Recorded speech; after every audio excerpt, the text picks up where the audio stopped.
I call this hearing to order.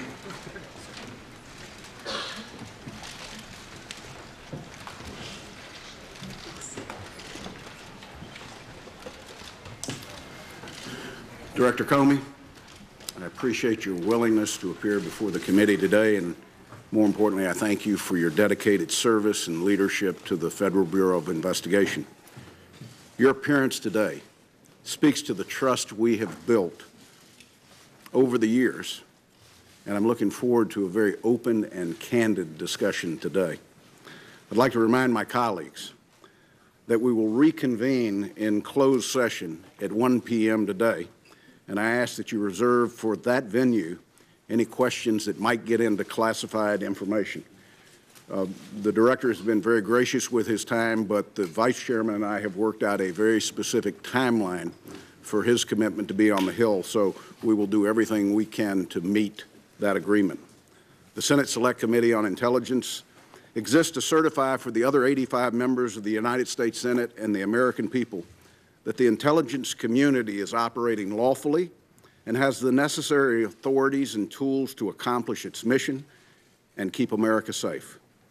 Part of our mission, beyond the oversight we continue to provide to the intelligence community and its activities, is to investigate Russian interference in the 2016 U.S. elections. The committee's work continues. This hearing represents part of that effort. Jim, allegations have been swirling in the press for the last several weeks, and today's your opportunity to set the record straight. Yesterday, I read with interest your statement for the record, and I think it provides some helpful details surrounding your interactions with the President. It clearly lays out your understanding of those discussions. actions you took following each conversation, and your state of mind. I very much appreciate your candor. I think it's helpful as we work through to determine the ultimate truth behind possible Russian interference in the 2016 elections. Your statement also provides texture and context to your interactions with the President from your vantage point and outlines a strained relationship. The American people need to hear your side of the story, just as they need to hear the President's descriptions of events. These interactions also highlight the importance of the committee's ongoing investigation. Our experienced staff is interviewing all relevant parties and some of the most sensitive intelligence in our country's possession. We will establish the facts, separate from rampant speculation, and lay them out for the American people to make their own judgment. Only then will we, as a nation, be able to move forward and to put this episode to rest. There are several outstanding issues not addressed in your statement that I hope you'll clear up for the American people today. Did the President's request for loyalty, your impression that the one-on-one dinner of January 27th was, and I quote, at least in part, an effort to create some sort of patronage relationship, or his March 30th phone call asking what you could do to lift the cloud of Russia investigation in any way, alter your approach of the FBI's investigation into General Flynn, or the broader investigation into Russia and possible links to the campaign? In your opinion, did potential Russian efforts to establish links with individuals in the Trump orbit rise to the level we could define as collusion, or was it a counterintelligence concern? There's been a significant public speculation about your decision-making related to the Clinton email investigation. Why did you decide to publicly announce FBI's recommendations that the Department of Justice not pursue criminal charges? You have described it as a choice between a bad decision and a worse decision. The American people need to understand the facts behind your action. This committee is uniquely suited to investigate Russia's interference in the 2016 elections. We also have a unified bipartisan approach to what is a highly charged partisan issue. Russian activities during 2016 election may have been aimed at one party's candidate, but as my colleague Senator Rubio says frequently, in 2018 and 2020, it could be aimed at anyone, at home or abroad. My colleague Senator Warner and I have worked to stay in lockstep on this investigation. We've had our differences on approach at times, but I've constantly stressed that we need to be a team, and I think Senator Warner agrees with me. We must keep these questions above politics and partisanship. It's too important to be tainted by anyone trying to score political points. With that, again, I welcome you, Director, and I turn to the Vice Chairman for any comments he might have. Well, thank you, Mr. Chairman. And let me start by, again, absolutely thanking all the members of the committee for the seriousness in which they've taken on this task. Mr. Comey, thank you for agreeing to come testify as part of this committee's investigation into Russia. I realize that this hearing has been obviously the focus of a lot of Washington in the last few days. But the truth is, many Americans who may be tuning in today probably haven't focused on every twist and turn of the investigation. So I'd like to briefly describe, at least from this senator's standpoint, what we already know and what we're still investigating. To be clear, this investigation is not about relitigating the election. It's not about who won or lost, and it sure as heck is not about Democrats versus Republicans. We're here because a foreign adversary attacked us right here at home, plain and simple, not by guns or missiles, but by foreign operatives seeking to hijack our most important democratic process, our presidential election. Russian spies engaged in a series of online cyber raids and a broad campaign of disinformation, all ultimately aimed It's sowing chaos to undermine public faith in our process, in our leadership, and ultimately in ourselves. And that's not just this senator's opinion. It is the unanimous determination of the entire U.S. intelligence community. So we must find out the full story. What the Russians did, and candidly, as some other colleagues have mentioned, why they were so successful. And more importantly, we must determine the necessary steps to take to protect our democracy and ensure they can't do it again. Chairman mentioned elections in 2018 and 2020. In my home state of Virginia, we have elections this year in 2017. Simply put, we cannot let anything or anyone prevent us from getting to the bottom of this. Now, Mr. Comey, let me say at the outset, we haven't always agreed on every issue. In fact, I've occasionally questioned some of the actions you've taken. But I've never had any reason to question your integrity, your expertise, or your intelligence. You've been a straight shooter with this committee and have been willing to speak truth to power, even at the risk of your own career, which makes the way in which you were fired by the President ultimately shocking. Recall we began this entire process with the President and his staff first denying that the Russians were ever involved and then falsely claiming that no one from his team was ever in touch with any Russians. We know that's just not the truth. Numerous Trump associates had undisclosed contacts with Russians before and after the election, including the President's Attorney General, his former National Security Advisor, and his current senior advisor, Mr. Kushner. That doesn't even begin to count the host of additional campaign associates and advisors who've also been caught up in this massive web. We saw Mr. Trump's campaign manager, Mr. Manafort, forced to step down over ties to Russian-backed entities. The National Security Advisor, General Flynn, had to resign over his lies about engagements with the Russians. And we saw the candidate himself express an odd and unexplained affection for the Russian dictator while calling for the hacking of his opponent. There's a lot to investigate. Enough, in fact, that then Director Comey publicly acknowledged that he was leading an investigation into those links between Mr. Trump's campaign and the Russian government. As the director of the FBI, Mr. Comey was ultimately responsible for conducting that investigation, which might explain why you're sitting now as a private citizen. What we didn't know was at the same time that this investigation was proceeding, the President himself appears to have been engaged in an effort to influence or at least co-opt the director of the FBI. The testimony that Mr. Comey has submitted for today's hearing is very disturbing. For example, on January 27th, after summoning Director Comey to dinner, the President appears to have threatened the director's job while telling him, quote, "I need loyalty. I expect loyalty." At a later meeting, on February 14th, the President asked the Attorney General to leave the Oval Office so that he could privately ask Director Comey, again, quote, "to see way clear to letting Flynn go." That is a statement that Director Comey interpreted as a request that he drop the investigation connected to General Flynn's false statements. Think about it.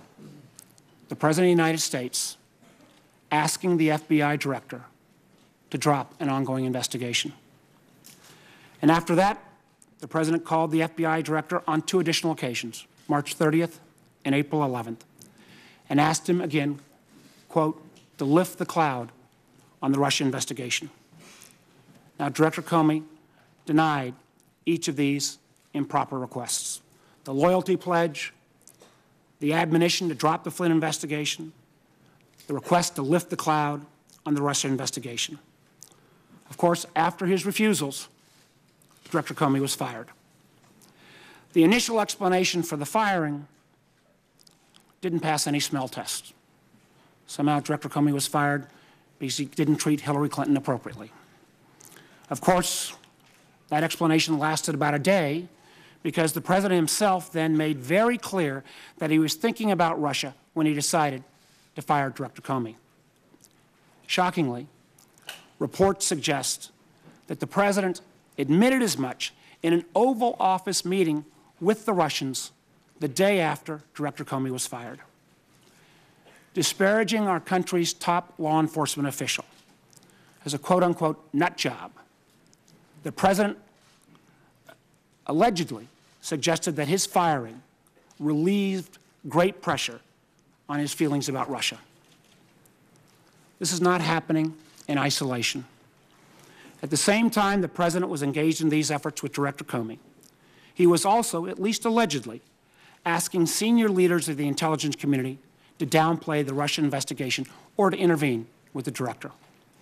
Yesterday, we had DNI Director Coates and NSA Director Admiral Rogers, who were offered a number of opportunities to flatly deny those press reports. They expressed their opinions, but they did not take that opportunity to deny those reports. They did not take advantage of that opportunity. In my belief, that's not how the President of the United States should behave. Regardless of the outcome of our investigation into the Russia links, Director Comey's firing and his testimony raise separate and troubling questions that we must get to the bottom of. Again, as I said at the outset, I've seen firsthand how seriously every member of this committee is taking his work. I'm proud of the committee's efforts so far. But let me be clear. This is not a witch hunt. This is not fake news. It is an effort to protect our country from a new threat that, quite honestly, will not go away anytime soon. So, Mr. Comey, your testimony here today will help us move towards that goal. I look forward to that testimony. Thank you, Mr. Chairman. Thank you, Vice Chairman. Director, as discussed, when you agreed to appear before the committee, it would be under oath. I'd ask you to please stand, raise your right hand. Do you solemnly swear to tell the truth, the whole truth, and nothing but the truth, so help you God? Please be seated. Director Comey, you're now under oath. And I would just note to members, you will be recognized by seniority for a period up to 7 minutes. And again, it is the intent to move to a closed session no later than 1 p.m. With that, Director Comey, you are recognized. You have the floor for as long as you might need. Thank you, Mr. Chairman. Ranking Member Warner, members of the committee, thank you for inviting me here to testify today. I've submitted my statement for the record, and I'm not going to repeat it here this morning. I thought I would just offer some very brief introductory remarks, and then I would welcome your questions. When I was appointed FBI Director in 2013, I understood that I served at the pleasure of the President. Even though I was appointed to a 10-year term, which Congress created in order to underscore the importance of the FBI being outside of politics and independent, I understood that I could be fired by a president for any reason or for no reason at all. And on May the 9th, when I learned that I had been fired, for that reason, I immediately came home as a private citizen. But then the explanations, the shifting explanations, confused me and increasingly concerned me. They confused me because the President and I had had multiple conversations about my job, both before and after he took office. And he had repeatedly told me I was doing a great job and he hoped I would stay. And I had repeatedly assured him that I did intend to stay and serve out the remaining 6 years of my term. He told me repeatedly that he had talked to lots of people about me, including our current Attorney General, and had learned that I was doing a great job and that I was extremely well liked by the FBI workforce.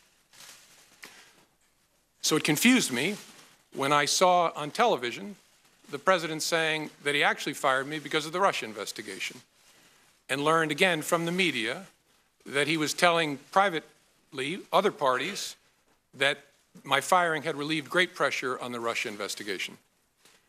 I was also confused by the initial explanation that was offered publicly that I was fired because of the decisions I had made during the election year. That didn't make sense to me for a whole bunch of reasons, including the time and all the water that had gone under the bridge since those hard decisions had had to be made. That didn't make any sense to me. And although the law required no reason at all to fire an FBI director, the administration then chose to defame me and, more importantly, the FBI by saying that the organization was in disarray, that it was poorly led, that the workforce had lost confidence in its leader. Those were lies, plain and simple. And I am so sorry that the FBI workforce had to hear them, and I'm so sorry that the American people were told them. I worked every day at the FBI to help make that great organization better. And I say help because I did nothing alone at the FBI. There are no indispensable people at the FBI. The organization's great strength is that its values and abilities run deep and wide. The FBI will be fine without me. The FBI's mission will be relentlessly pursued by its people, and that mission is to protect the American people and uphold the Constitution of the United States. I will deeply miss being part of that mission, but this organization and its mission will go on long beyond me and long beyond any particular administration. I have a message before I close for my former colleagues of the FBI, but first I want the American people to know this truth. The FBI is honest, the FBI is strong, and the FBI is and always will be independent. And now to my former colleagues, if I may. I am so sorry that I didn't get the chance to say goodbye to you properly. It was the honor of my life to serve beside you, to be part of the FBI family, and I will miss it for the rest of my life. Thank you for standing watch. Thank you for doing so much good for this country. Do that good as long as ever you can. And Senators, I look forward to your questions. Director, thank you for that testimony, both oral and the written testimony that you provided to the committee yesterday and made public to the American people. Chair would recognize himself first for 12 minutes, Vice Chair for 12 minutes based upon the agreement we have. Director, did the Special Counsel's Office review and or edit your written testimony? No. Do you have any doubt that Russia attempted to interfere in the 2016 elections? None. Do you have any doubt that the Russian government was behind the intrusions in the DNC and the DCCC systems and the subsequent leaks of that information? No, no doubt.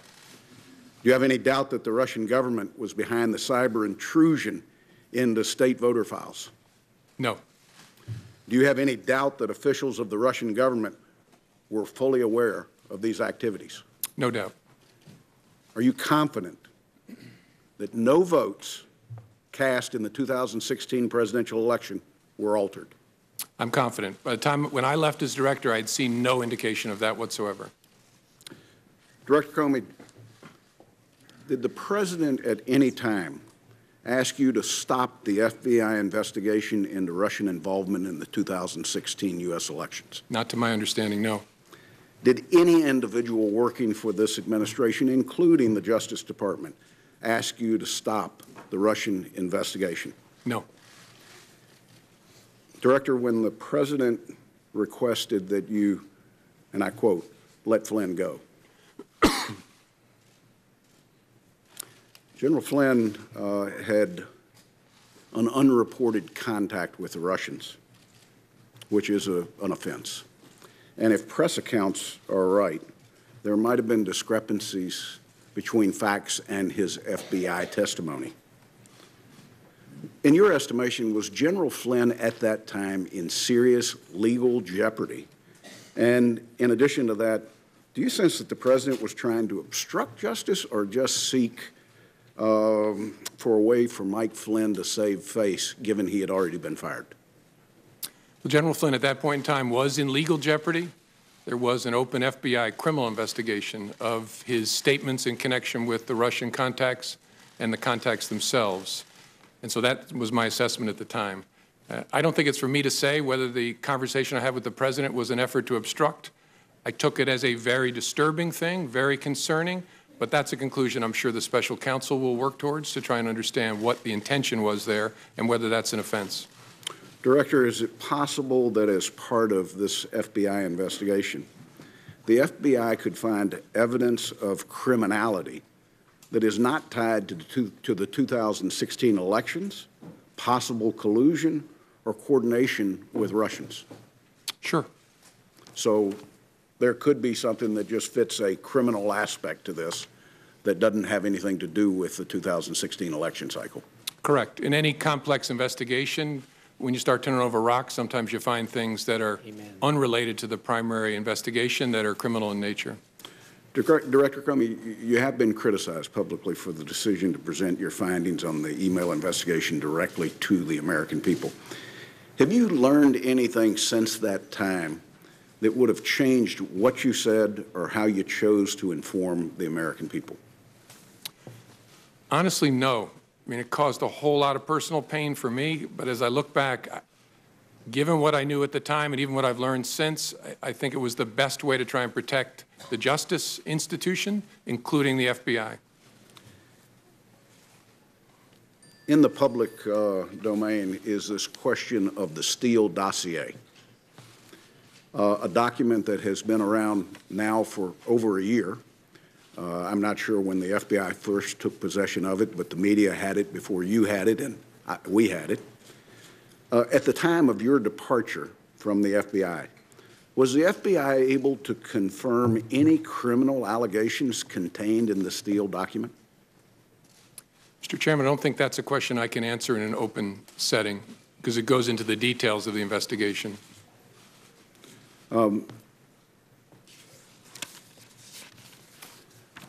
Director, the term we hear most often is collusion. When people are describing possible links between Americans and Russian government entities related to the interference in our election, would you say that it's normal for foreign governments to reach out to members of an incoming administration? Yes. At what point does the normal contact cross the line into an attempt to recruit agents or influence or spies?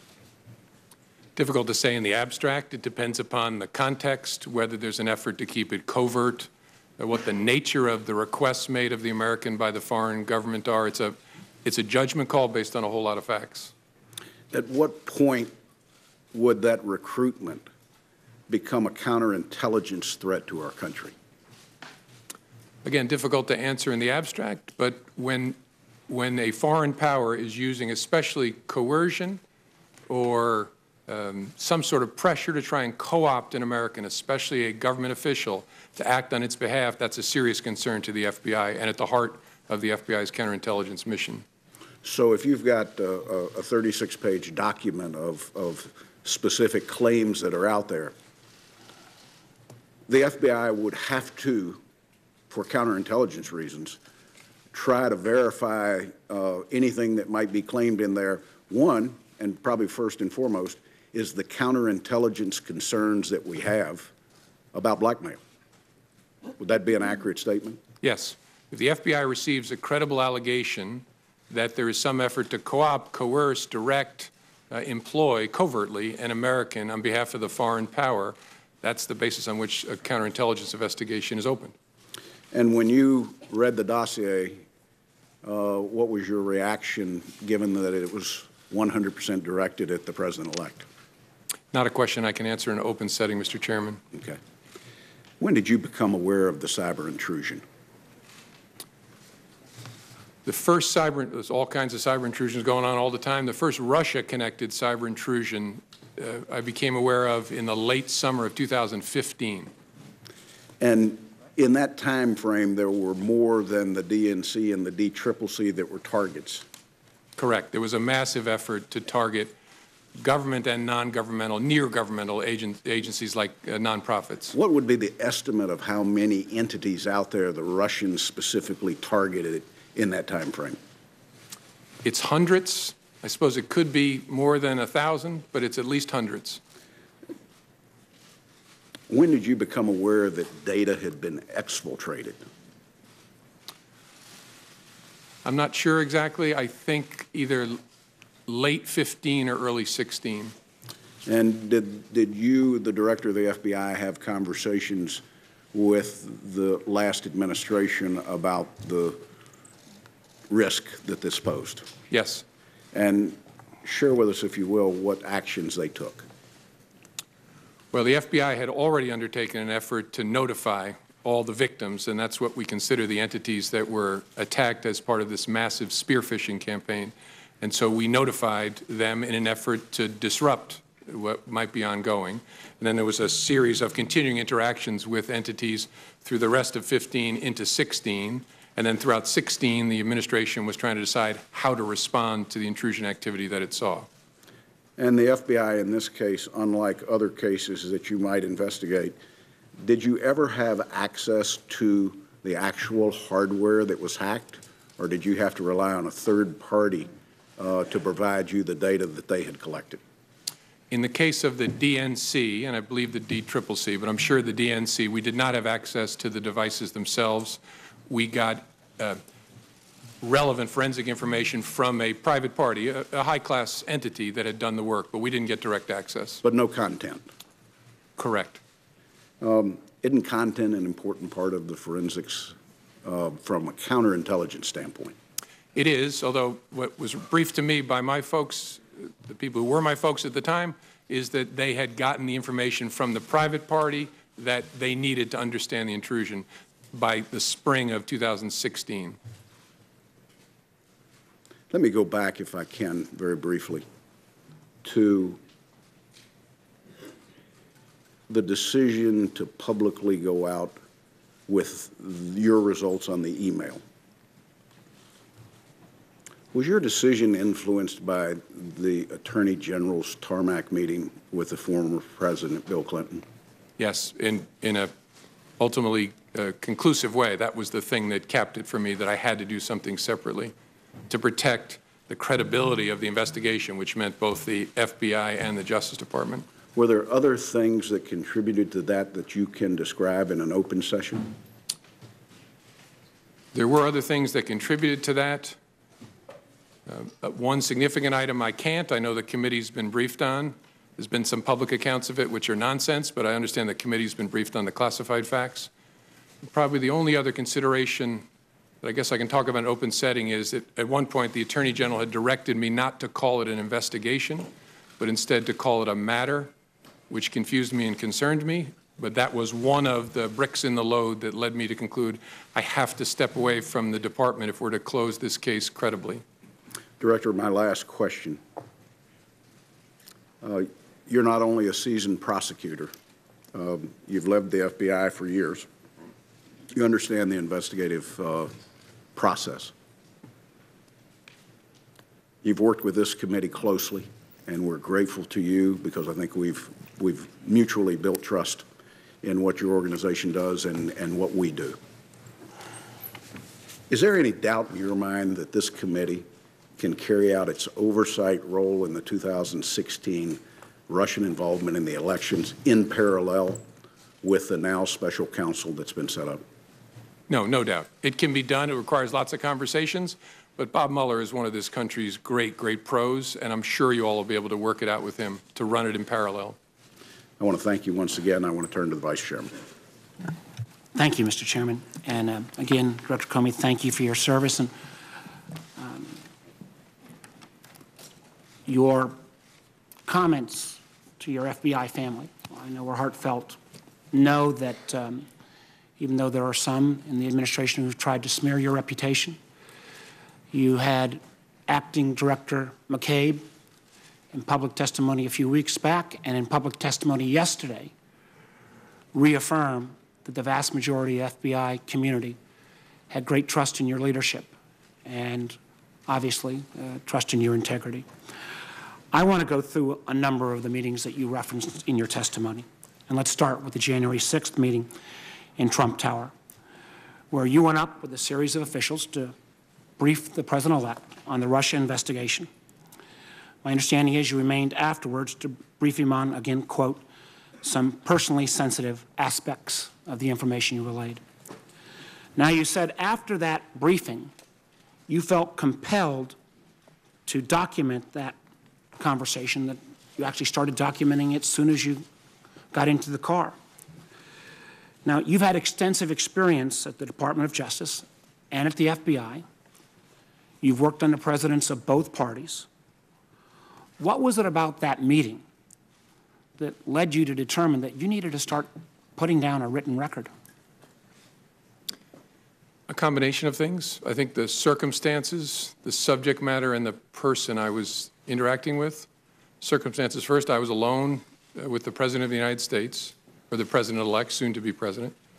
The subject matter, I was talking about matters that touch on the FBI's core responsibility and that relate to the President-elect personally. And then the nature of the person. I was honestly concerned that he might lie about the nature of our meeting, and so I thought it really important to document. That combination of things I'd never experienced before, but it led me to believe I got to write it down, and I got to write it down in a very detailed way. I think that's a very important statement you just made. And my understanding is that then, again, unlike your dealings with presidents of either parties in your past experience, in every subsequent meeting or conversation with this president, you created a written record. Did you feel that you needed to create this written record of these memos because they might need to be relied on at some future date? Sure. I created records after conversations, and I think I did it after each of our 9 conversations. If I didn't, I did it for nearly all of them, especially the ones that were substantive.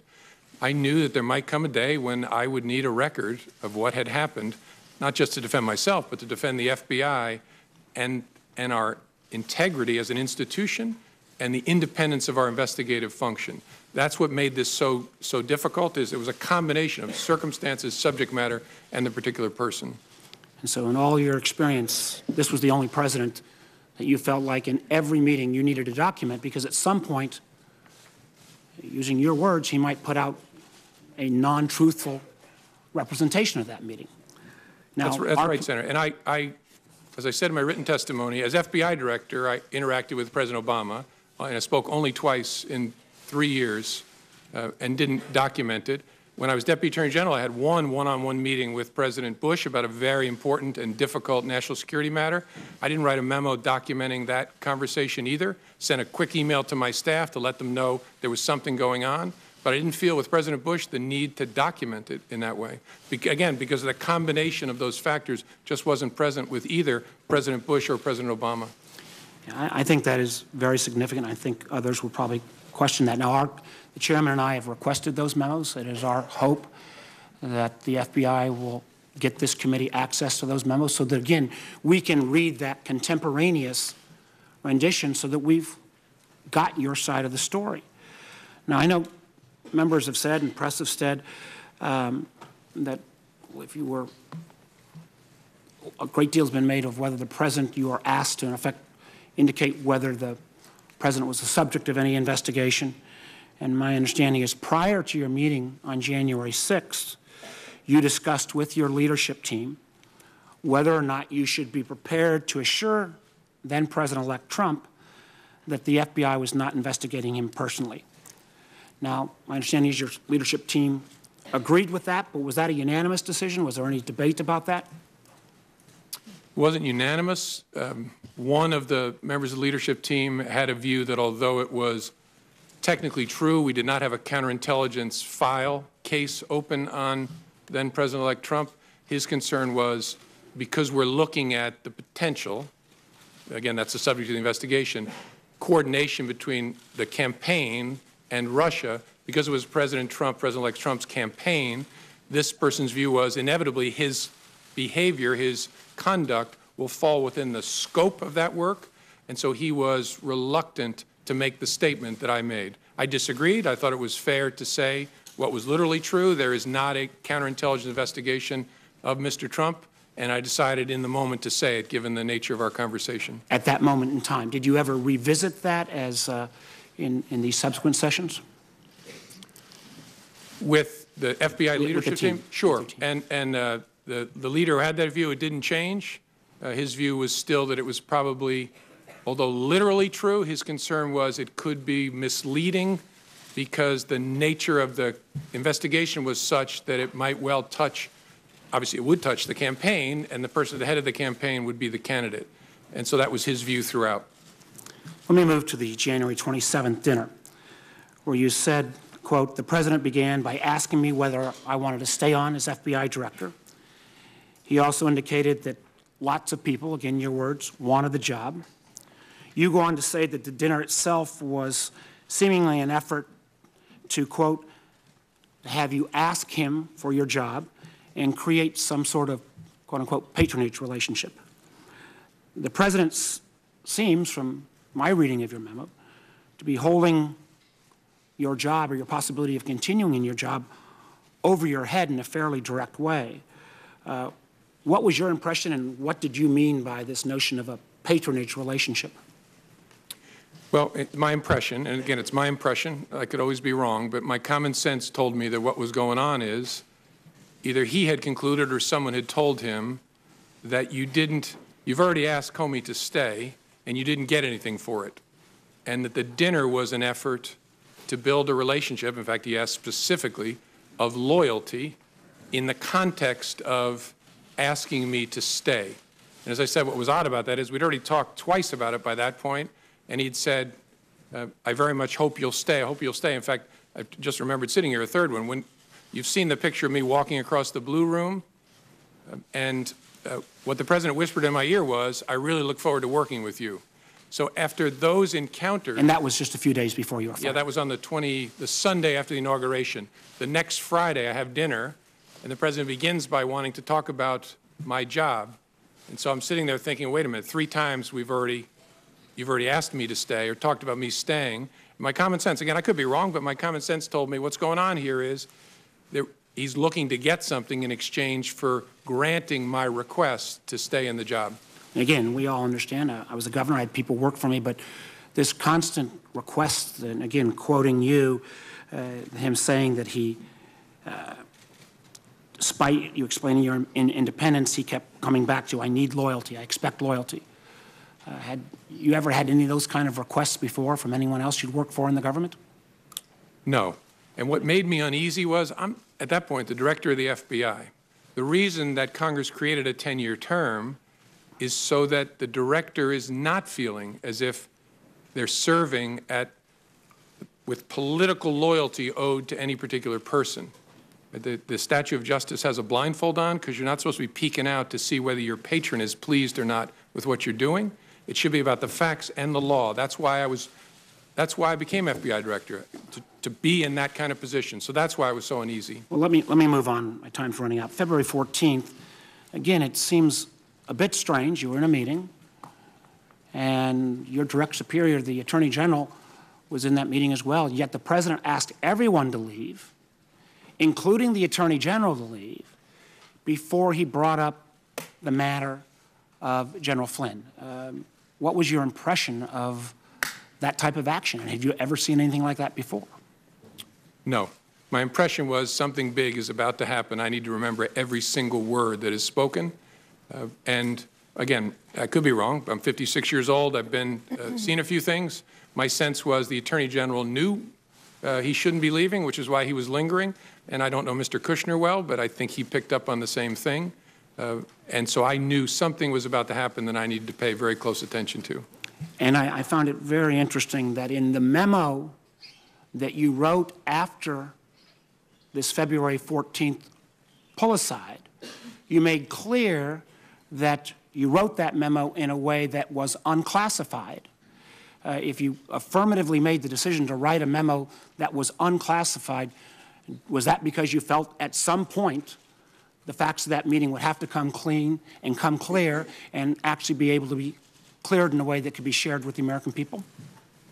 Well, I remember thinking this is a very disturbing development, really important to our work.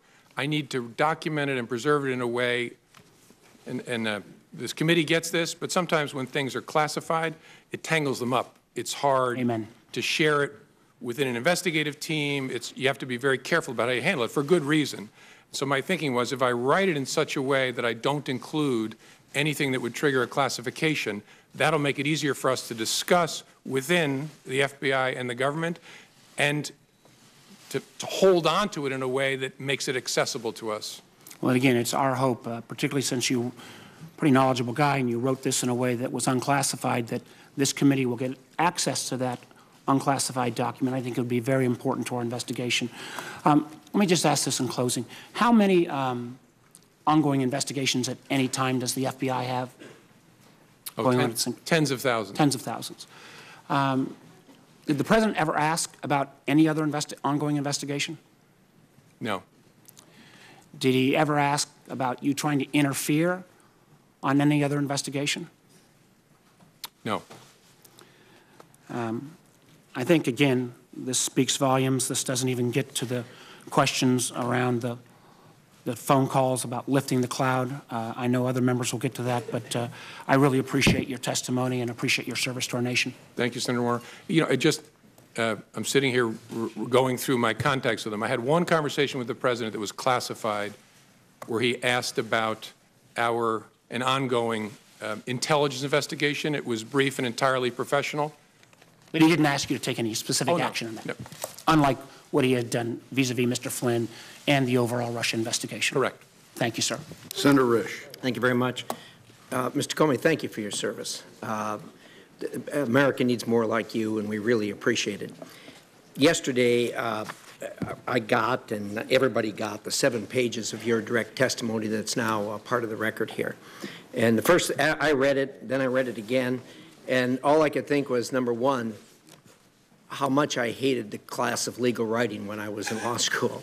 And you were the guy that probably got the A after reading this. So I find it clear, I find it concise, and having been a prosecutor for a number of years and handling hundreds, maybe thousands of cases and read police reports, investigative reports, this is as good as it gets, and I really appreciate that. Not only the conciseness and the clearness of it, but also the fact that you have things that were written down contemporaneously when they happened, and you actually put them in quotes, so we know exactly what happened, and we're not getting some rendition of it that's in your mind. So, thank you, you're to be complimented for that. I had great parents and great teachers who beat that into me. That's obvious, sir.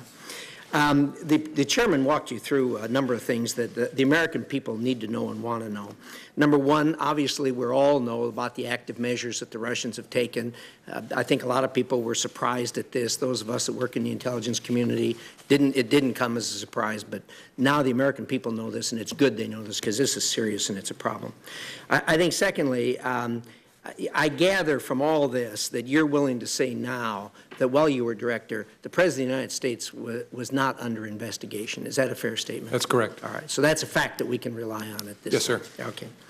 I remember you talked with us shortly after February 14th when the New York Times wrote an article that suggested that the Trump campaign was colluding with the Russians. You remember reading that article when it first came out? I do. It was about allegedly extensive electronic surveillance. Correct. Communications. Yes. And that upset you to the point where you actually went out and surveyed the intelligence community to see whether you were missing something in that. Is that correct? That's correct. I want to be careful in open setting. I'm not going to go any further than that. Okay. With it, so thank you. In addition to that, after that, you sought out both Republican and Democrat senators to tell them that, hey, I don't know where this is coming from, but this is not the case. This is not factual. Do you recall that? Yes. Okay. So again, so the American people can understand this, that report by the New York Times was not true. Is that a fair statement? Yeah, in the main, it was not true. And again, all of you know this, maybe the American people don't.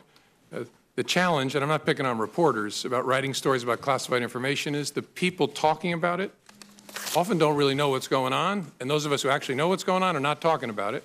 And we don't call the press to say, hey, you got that thing wrong about this sensitive topic.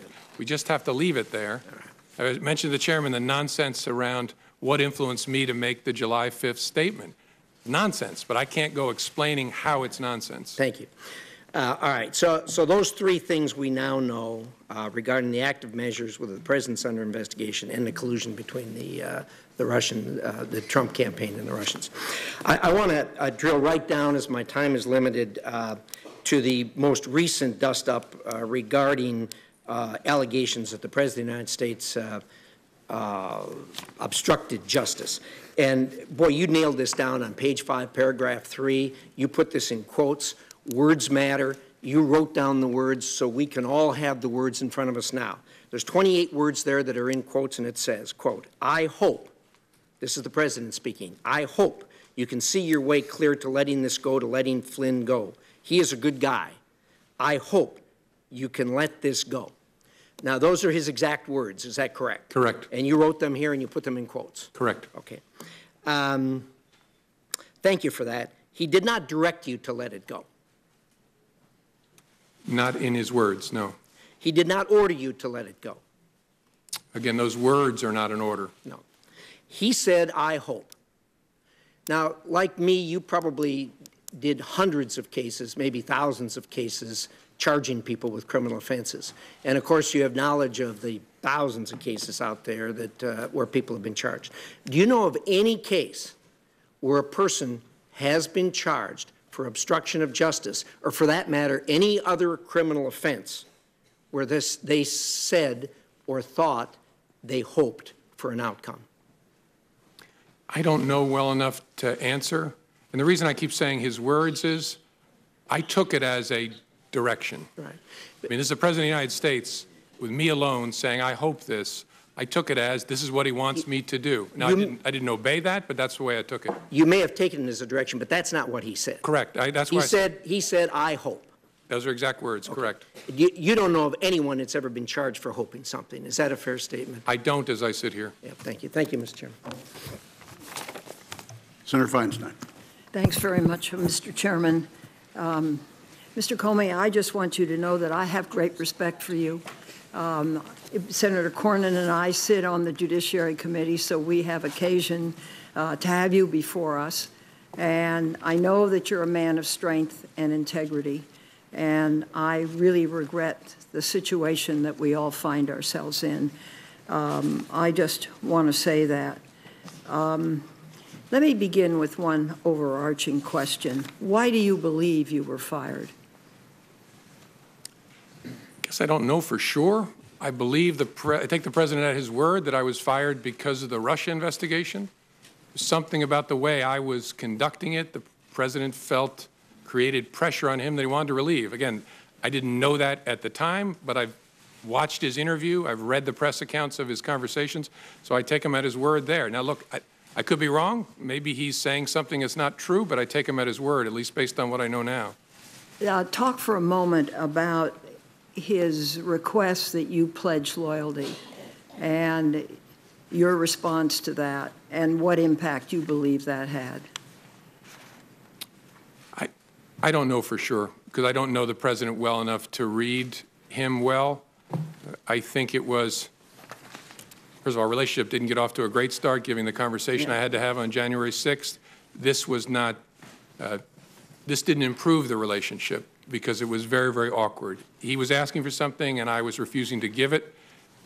But again, I don't know him well enough to know how he reacted to that exactly.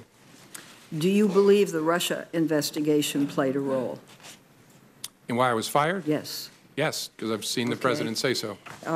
Let's go to the Flynn issue. Senator Risch outlined, I hope you could see your way to letting Flynn go. He's a good guy. I hope you can let this go. But you also said in your written remarks, and I quote, that you had understood the President to be requesting that we drop any investigation of Flynn in connection with false statements about his conversations with the Russian ambassador in December, end quote. Please go into that with more detail. Well, the context and the President's words are what led me to that conclusion. As I said in my statement, I could be wrong, but Flynn had been forced to resign the day before. And the controversy around General Flynn at that point in time was centered on whether he had lied to the Vice President about the nature of his conversations with the Russians, whether he had been candid with others in the course of that. And so that happens on the day before. On the 14th, the President makes specific reference to that. And so that's why I understood him to be saying that what he wanted me to do was drop any investigation connected to Flynn's account of his conversations with the Russians. Now, here's the question. You're big, you're strong. I know the Oval Office, and I know what happens to people when they walk in. There is a certain amount of intimidation. But why didn't you stop and say, Mr. President, this is wrong. I cannot discuss this with you? It's a great question. Maybe if I were stronger, I would have. I was so stunned by the conversation that I just took it in. And the only thing I could think to say, because I was playing in my mind, because I was going to remember every word he said, I was playing in my mind, what should my response be? And that's why I very carefully chose the words. And look, I've seen the tweet about tapes. Lordy, I hope there are tapes. I remember saying, I agree he's a good guy, as a way of saying I'm not agreeing with what you just asked me to do. Again, maybe other people would be stronger in that circumstance, but that's how I conducted myself. I hope I'll never have another opportunity. Maybe if I did it again, I would do it better. You described 2 phone calls that you received from President Trump, one on March 30 and one on April 11, where he, quote, described the Russia investigation as a cloud that was impairing his ability, end quote, as president, and asked you, quote, to lift the cloud, end quote. How did you interpret that?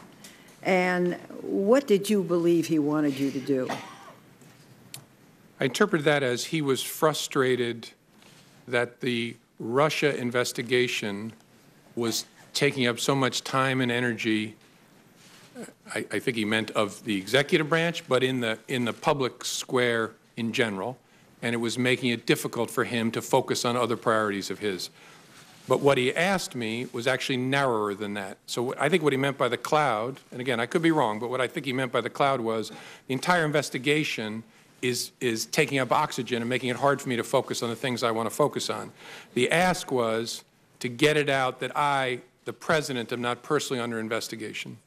After April 11th, did he ask you more ever about the Russia investigation? Did he ask you any questions? We never spoke again after April 11th. You told the president, I would see what we could do. What did you mean?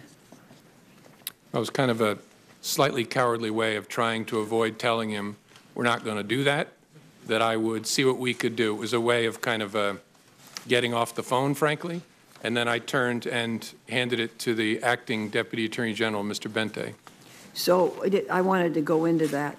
Who did you talk with about that, lifting the cloud, stopping the investigation back at the FBI, and what was their response? Well, the FBI, during one of the 2 conversations, I'm not remembering exactly, I think the first, my chief of staff was actually sitting in front of me and heard my end of the conversation because the president's call was a surprise. And I discussed the lifting the cloud and the request with the senior leadership team, who typically, and I think in all these circumstances, was the deputy director, my chief of staff, the general counsel, the deputy director's chief counsel, and I think in a number of circumstances, the number 3 in the FBI, and a few of the conversations included the head of the National Security Branch. So that group of us that lead the FBI when it comes to national security. Okay. You have the President of the United States asking you to stop an investigation that's an important investigation. What was the response of your colleagues? I think they were as shocked and troubled by it as I was. Some said things that led me to believe that. I don't remember exactly, but the reaction was similar to mine. They're all experienced people who had never experienced such a thing. So they were very concerned. And then the conversation turned to about, so what should we do with this information?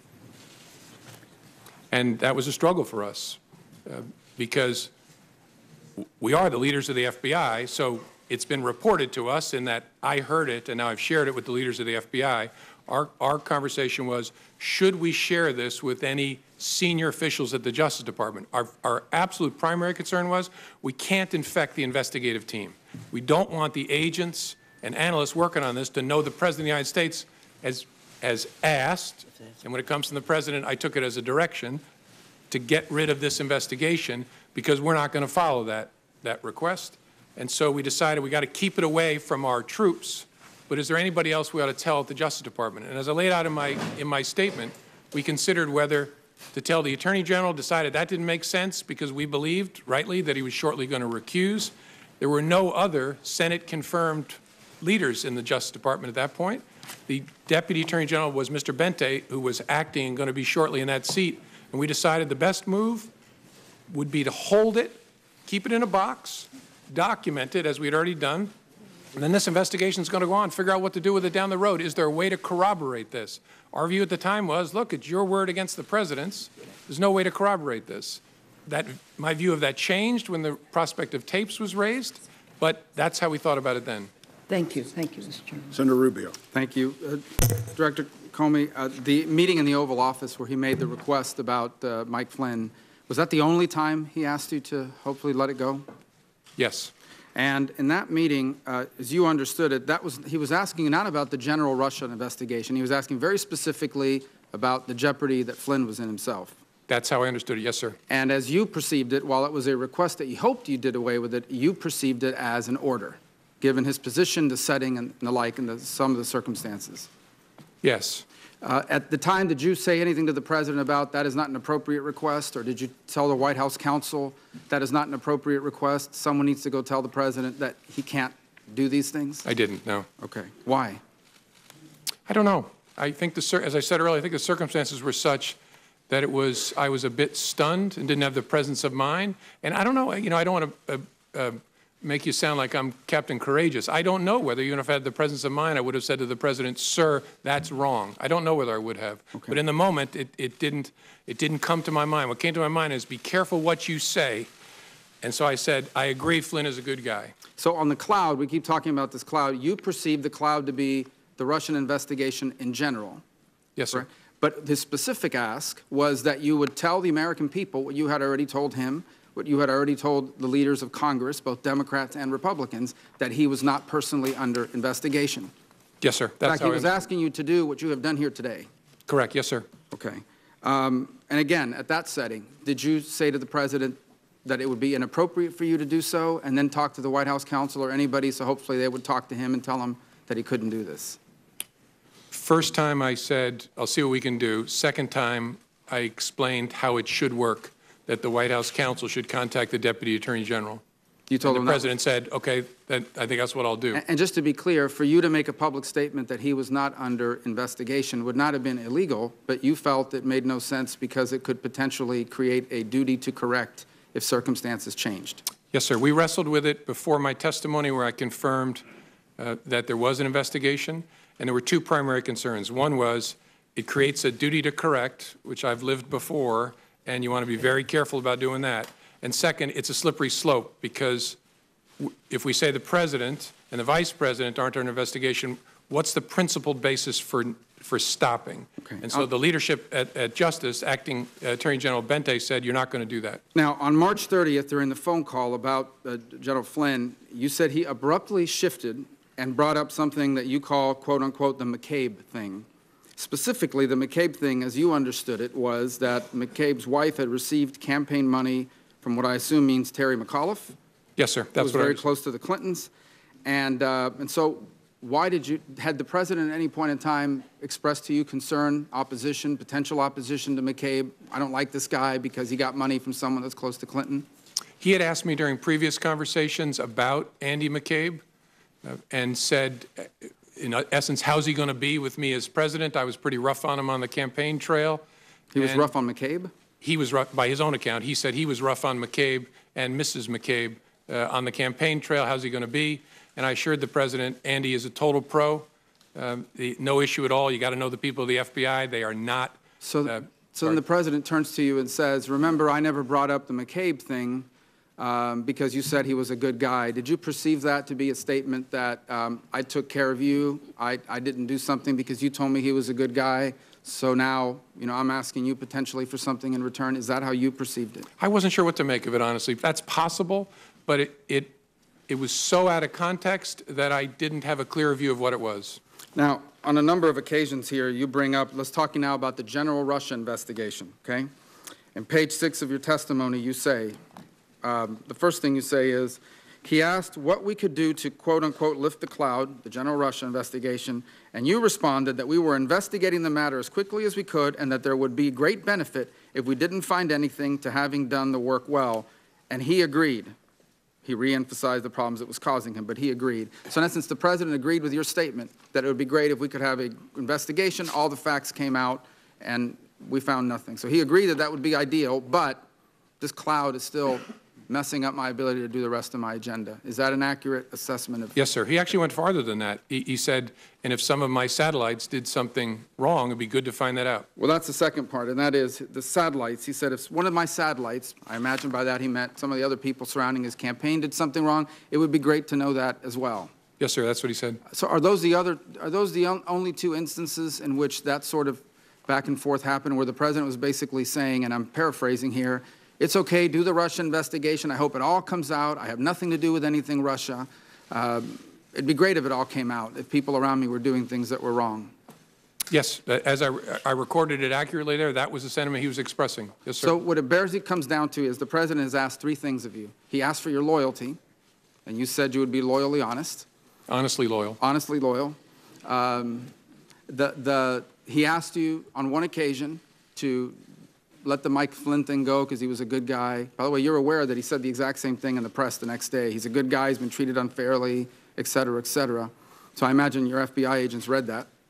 I'm sure they did. The President's wishes were known to them, certainly by the next day when he had a press conference with the Prime Minister. But going back, the three requests were, number one, be loyal. Number two, let the Mike Flynn thing go. He's a good guy. He's been treated unfairly. And number three, can you please tell the American people what these leaders in Congress already know, what you already know, what you've told me 3 times, that I'm not personally under investigation? Those are the 3 things he asked. Yes, sir. You know, this investigation is full of leaks left and right. I mean, we've learned more from the newspapers sometimes than we do from our open hearings, for sure. Do you ever wonder why, of all the things in this investigation, the only thing that's never been leaked is the fact that the President was not personally under investigation, despite the fact that both Democrats and Republicans and the leadership of Congress knew that and have known that for weeks? I don't know. I find matters that are briefed to the Gang of 8 are pretty tightly held, in my experience. Finally, who are those senior leaders at the FBI that you shared these conversations with? As I said in response to Senator Feinstein's question, Deputy Director, my Chief of Staff, General Counsel, the Deputy Director's Chief Counsel, and then more often than not, the number 3 person at the FBI who's the Associate Deputy Director, and then quite often the head of the National Security Branch. Senator Wyden. Thank you, Mr. Chairman. Mr. Comey, welcome. You and I have had significant policy differences over the years, particularly protecting Americans' access to secure encryption. But I believe the timing of your firing stinks. And yesterday you put on the record testimony that demonstrates why the odor of presidential abuse of power is so strong. Now to my questions. In talking to Senator Warner about this dinner that you had with the President, I believe January 27th, all in one dinner, the President raised your job prospects, he asked for your loyalty, and denied allegations against him. All took place over one supper. Now, you told Senator Warner that the President was looking to, quote, get something. Looking back, did that dinner suggest that your job might be contingent on how you handled the investigation? I don't know that I'd go that far. I got the sense my job would be contingent upon how he felt I, excuse me, how he felt I conducted myself and whether I demonstrated loyalty. But I don't know whether I'd go so far as to connect it to the investigation. You said the President was trying to create some sort of patronage relationship. In a patronage relationship, isn't the underling expected to behave in a manner consistent with the wishes of the boss? Yes. Okay. Or at least consider how what you're doing will affect the boss as a significant consideration. Let me turn to the Attorney General. In your statement, you said that you and the FBI leadership team decided not to discuss the President's actions with Attorney General Sessions, even though he had not recused himself.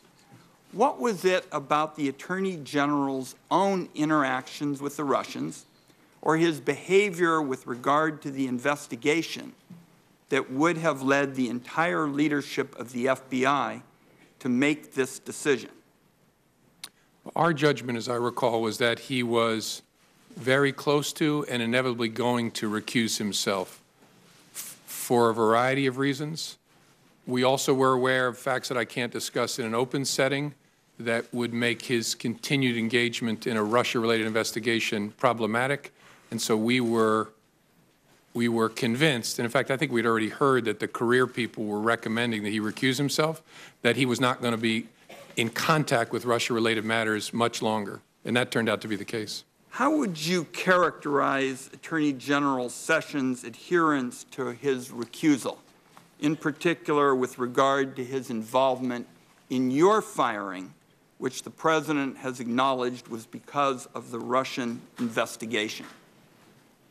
That's a question I can't answer. I think it's a reasonable question. If, as the President said, I was fired because of the Russia investigation, why was the Attorney General involved in that chain? I don't know. And so I don't have an answer for the question. Your testimony was that the President's request about Flynn could infect the investigation. Had the President got what he wanted and what he asked of you, what would have been the effect on the investigation? Well, we would have closed any investigation of General Flynn in connection with his statements about encounters with Russians in the late part of December. So we would have dropped an open criminal investigation. So, in effect, when you talk about infecting the enterprise, you would have dropped something major that would have spoken to the overall ability of the American people to get the facts. Correct. And as good as our people are, our judgment was we don't want them hearing that the President of the United States wants this to go away, because it might have an effect on their ability to be fair and impartial and aggressive. Now, the acting Attorney General Yates found out that Michael Flynn could be blackmailed by the Russians, and she went immediately to warn the White House.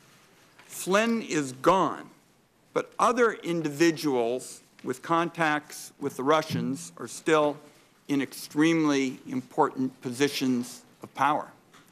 Should the American people have the same sense of urgency now with respect to them? I think all I can say, Senator, is the special counsel's investigation is very important. Understanding what efforts there were or are by the Russian government to influence our government is a critical part of the FBI's mission. So, and you've got the right person in Bob Mueller to lead it. So it's a very important piece of work. Vice President Pence was the head of the transition. To your knowledge, was he aware of the concerns about Michael Flynn prior to or during General Flynn's tenure as National Security Advisor? I don't. You're asking, including up to the time when Flynn was forced to resign? My understanding is that he was, and I'm trying to remember where I get that understanding from. I think from Acting Attorney General Yates. So, former Acting Attorney General Yates testified that concerns about General Flynn were discussed with the intelligence community. Would that have included anyone at the CIA or Dan Coates' office, the DNI? I would assume yes. Michael Flynn resigned 4 days after Attorney General Sessions was sworn in. Do you know if the Attorney General was aware of the concerns about Michael Flynn during that period? I don't, as I sit here. I don't recall that he was. I could be wrong, but I don't remember that he was. And finally, let's see if you can give us some sense of who recommended your firing. besides the letters from the Attorney General, the Deputy Attorney General, do you have any information on who may have recommended or have been involved in your firing? I don't. Okay. Thank you, Mr. Chairman. Senator Collins. Thank you, Mr. Chairman. Mr. Comey, let me begin by thanking you for your voluntary compliance with our request to appear before this committee and assist us in this very important investigation. I want first to ask you about your conversations with the President, the 3 conversations in which you told him that he was not under investigation. The first was during your January 6th meeting, according to your testimony, in which it appears that you actually volunteered that assurance. Is that correct? That's correct. Did you limit that statement to counterintelligence investigations, or were you talking about any kind of FBI investigation? I didn't use the term counterintelligence. I was speaking to him and briefing him about some salacious and unverified material. It was in the context of that he had a strong and defensive reaction about that not being true. And my reading of it was important for me to assure him we were not personally investigating him. And so the context then was actually narrower, focused on what I just talked to him about. But it was very important because it was, first, true, and second, I was worried very much about being in kind of a J. Edgar Hoover type situation. I didn't want him thinking that I was briefing him on this to sort of hang it over him in some way. I was briefing him on it because we had been told by the media it was about to launch. We didn't want to be keeping that from him. And if there was he needed to know this was being said. But I was very keen not to leave him with an impression that the Bureau was trying to do something to him. And so that's the context in which I said, sir, we're not personally investigating you. And then and that's why you volunteered the information. Yes, ma'am. Correct. Then on the January 27th dinner, you told the President that he should be careful about asking you to investigate because, quote, you might create a narrative that we were investigating him personally, which we weren't. Again, were you limiting that statement to counterintelligence investigations or more broadly, such as a criminal investigation? The context was very similar. I didn't modify the word investigation. It was, again, he was reacting strongly again to that unverified material, saying, I'm tempted to order you to investigate it. And that, in the context of that, I said, sir, you want to be careful about that because it might create a narrative we're investigating you personally.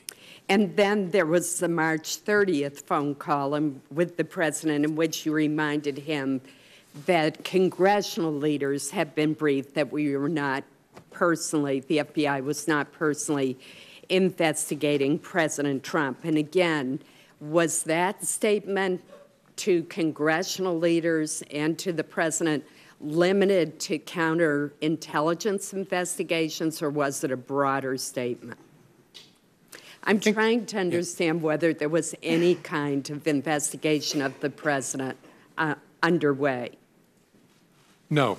I'm sorry. And if I misunderstood, I apologize. We briefed the congressional leadership about what Americans we had opened counterintelligence investigation cases on, and we specifically said the President is not one of those Americans.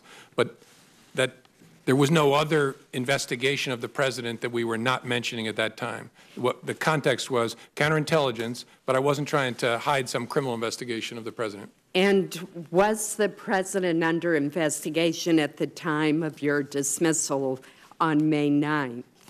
No. I'd like to now turn to the conversations with the President about Michael Flynn, which have been discussed at great length. And first, let me make very clear that the President never should have cleared the room, and he never should have asked you, as you reported, to let it go, to let the investigation go. But I remain puzzled by your response. Your response was, I agree that Michael Flynn is a good guy. You could have said, Mr. President, this meeting is inappropriate. this response could compromise the investigation, you should not be making such a request. It's fundamental to the operation of our government that the FBI be insulated from this kind of political pressure. And you've talked a bit today about that you were stunned by the president making the request.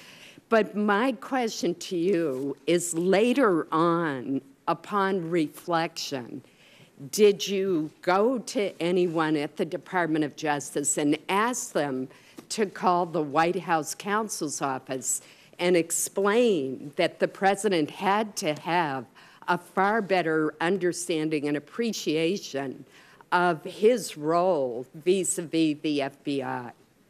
In general, I did. I spoke to the Attorney General, and I spoke to the new Deputy Attorney General, Mr. Rosenstein, when he took office, and explained my serious concern about the way in which the president is interacting, especially with the FBI. And I specifically, as I said in my testimony, told the Attorney General, it can't happen that you get kicked out of the room and the president talks to me.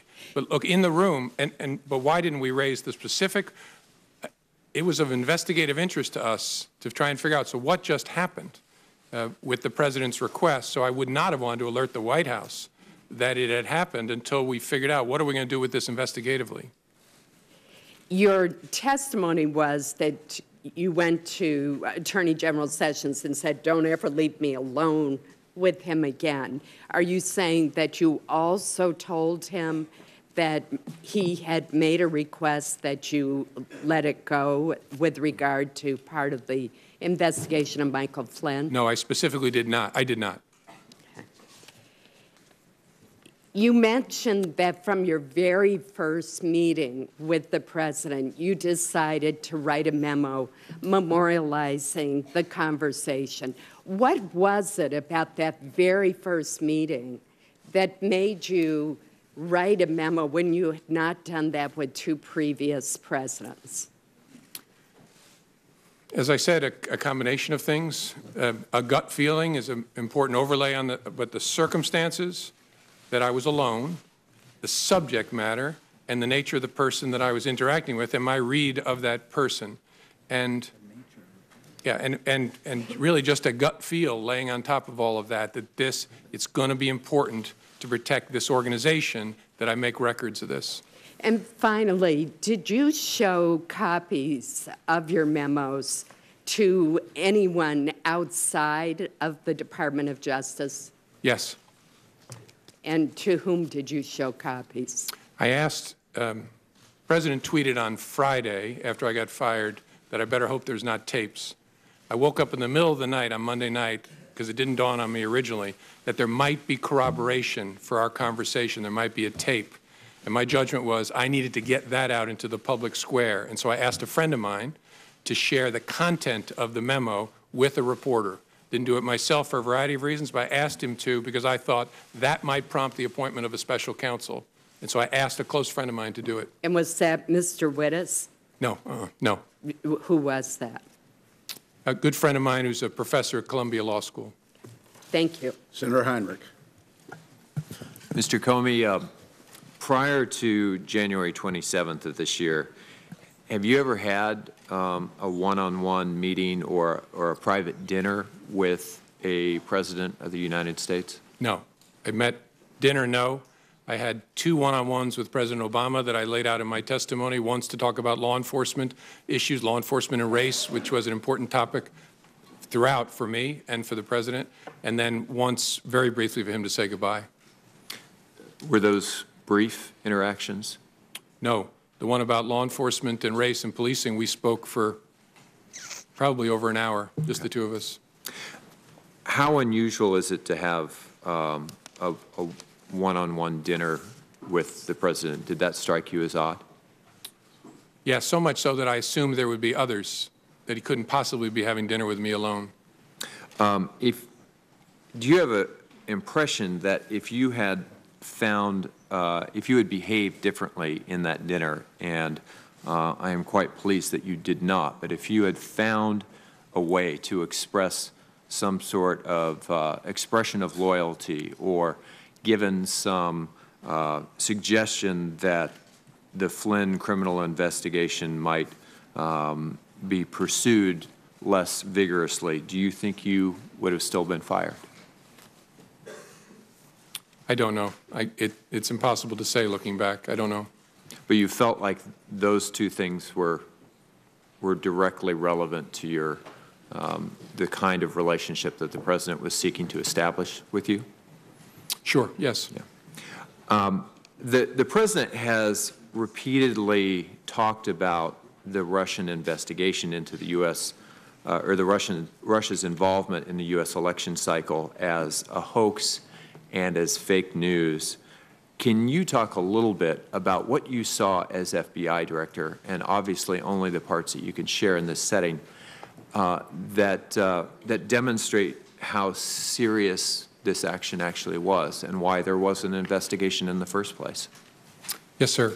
There should be no fuzz on this whatsoever. The Russians interfered in our election during the 2016 cycle. They did it with purpose, they did it with sophistication, they did it with overwhelming technical efforts, and it was an active measures campaign driven from the top of that government. There is no fuzz on that. It is a high confidence judgment of the entire intelligence community, and the members of this committee have seen the intelligence. It's not a close call. That happened. That's about as unfake as you can possibly get, and is very, very serious, which is why it's so refreshing to see a bipartisan focus on that, because this is about America, not about any particular party. So that was a hostile act by the Russian government against this country? Yes, sir. Did the president, in any of those interactions that you've shared with us today, ask you what you should be doing or what our government should be doing or the intelligence community to protect America against Russian interference in our election system? I don't recall a conversation like that. Never? No. Do you find it odd? Not with President Trump. Right. I attended a fair number of meetings on that with President Obama. Do you find it odd that the president seemed unconcerned by Russia's actions in our election? I can't answer that because I don't know what other conversations he had with other advisors or other intelligence community leaders. So I just don't know sitting here. Did you have any interactions with the president that suggested he was taking that hostile action seriously? I don't remember any interactions with the president other than the initial briefing on January the 6th. I don't remember, could be wrong, but I don't remember any conversations with him at all about that. As you're very aware, it was only the two of you in the room for that dinner. You've told us that the president asked you to back off the Flynn investigation. The president told a reporter. Not in that dinner. Fair enough. Told the reporter he never did that. You've testified that the president asked for your loyalty in that dinner. The White House denies that. A lot of this comes down to who should we believe? Do you want to say anything as to why we should believe you? Probably, my mother raised me not to say things like this about myself, so I'm not going to. I think people should look at the whole body of my testimony. Mm-hmm. Because as I used to say to juries, that when I talked about a witness, you can't cherry pick it. You can't say, I like these things he said, but on this, he's a dirty, rotten liar. Right. You got to take it all together, and I've tried to be open and fair and transparent and accurate. A really significant fact to me is, so why did he kick everybody out of the Oval Office? Why would you kick the Attorney General, the President, the Chief of Staff out to talk to me if it was about something else? And so that to me, as an investigator, is a very significant fact. And as we look at testimony or as communication from both of you, we should probably be looking for consistency. Well, in looking at any witness, you look at consistency, track record, demeanor, record over time, that sort of thing. Thank you. So there are reports that the incoming Trump administration, either during the transition and or after the inauguration, attempted to set up a sort of backdoor communication channel with the Russian government using their infrastructure, their devices or facilities. What would be the risks, particularly for a transition, someone not actually in the office of the president yet, to setting up unauthorized channels with a hostile foreign government, especially if they were to evade our own American intelligence services?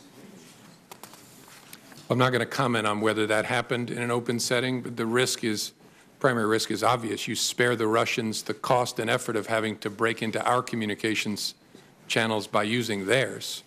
And so you make it a whole lot easier for them to capture all of your conversations and then to use those to the benefit of Russia against the United States. The memos that you wrote, did you write all 9 of them in a way that was designed to prevent them from needing classification? No. And on a few of the occasions I sent emails to my chief of staff or others on some of the brief phone conversations that I recall. The first one was a classified briefing. Although it wasn't in a SCIF, it was in a conference room at Trump Tower. It was a classified briefing, and so I wrote that on a classified device. The one I started typing in the car, that was a classified laptop that I started working on. Any reason in a classified environment, in a SCIF, that this committee it would not be appropriate to see those communications from, at least from your perspective as the author? No. Thank you, Mr. Chairman. Senator Blunt. Thank you, Mr. Chairman. Mr. Comey, when you were terminated at the FBI, I said and still continue to feel that you have provided years of great service to the country. I also said that I'd had significant questions over the last year about some of the decisions you made. If the President hadn't terminated your service, would you still be, in your opinion, the director of the FBI today? Yes, sir. So you took as a direction from the President something that you thought was serious and troublesome, but continued to show up for work the next day. Yes, sir. And 6 weeks later, we're telling the President on March the 30th that he was not personally the target of any investigation. Correct. On March the 30th, and I think again on April 11th as well, I told him we're not investigating him personally. That was true. Well, the point to me, the concern to me there is that all these things are going on.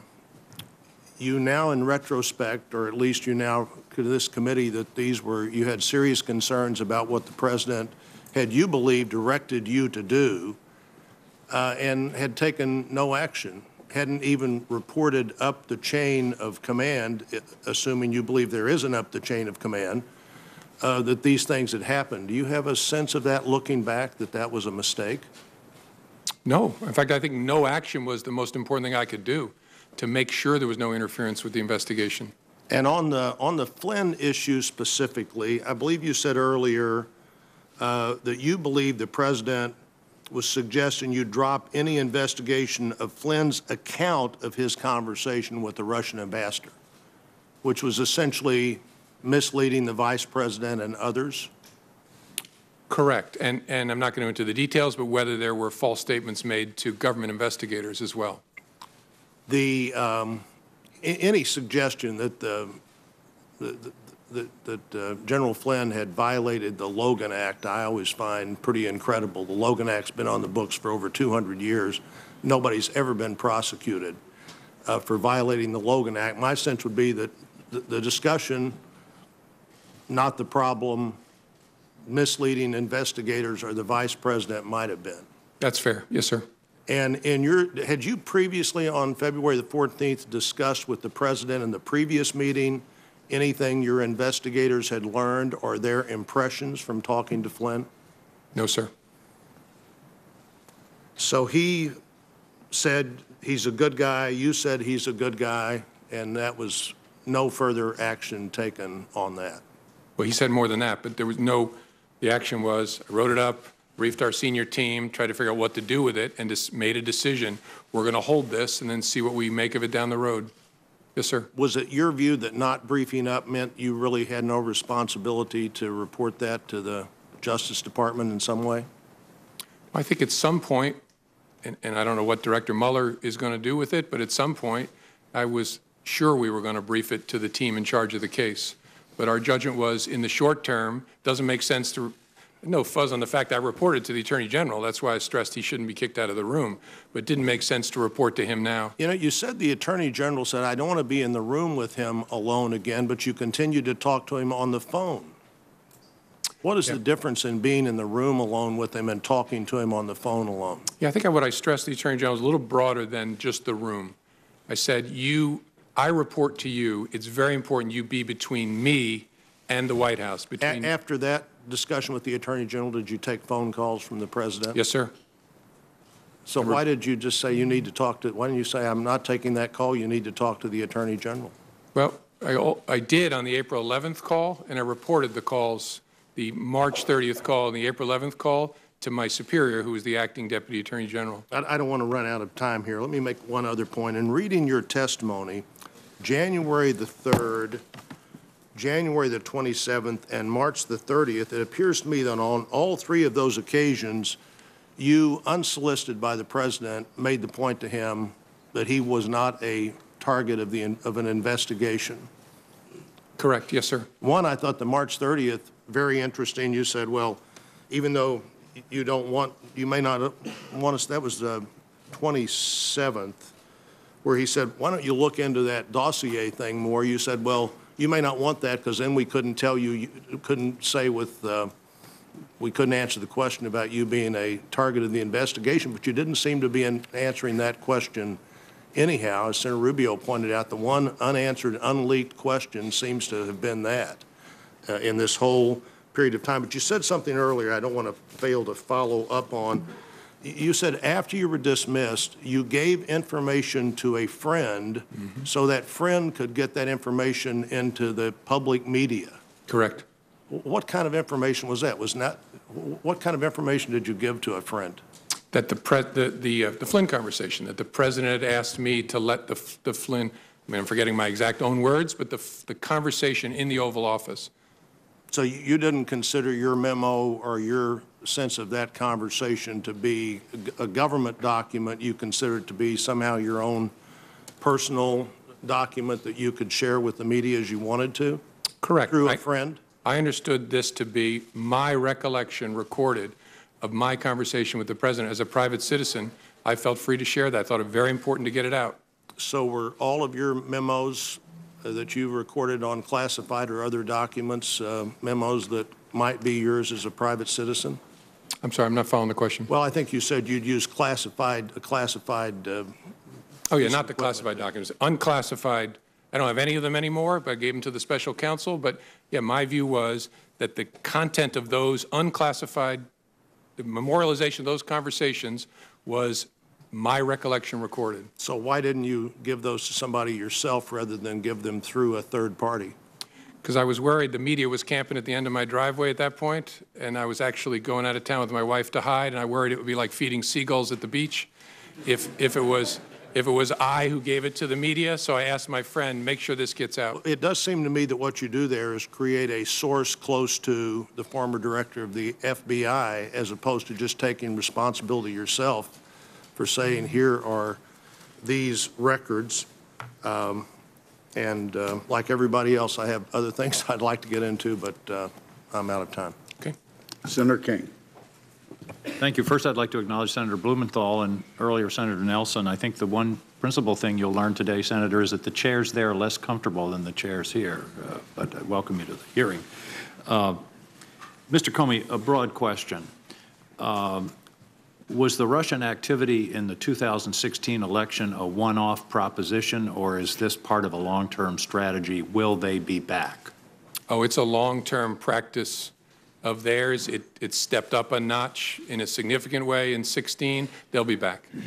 I think that's very important for the American people to understand that this is very much a forward-looking investigation in terms of how do we understand what they did and how do we prevent it. Would you agree that that's a big part of our role here?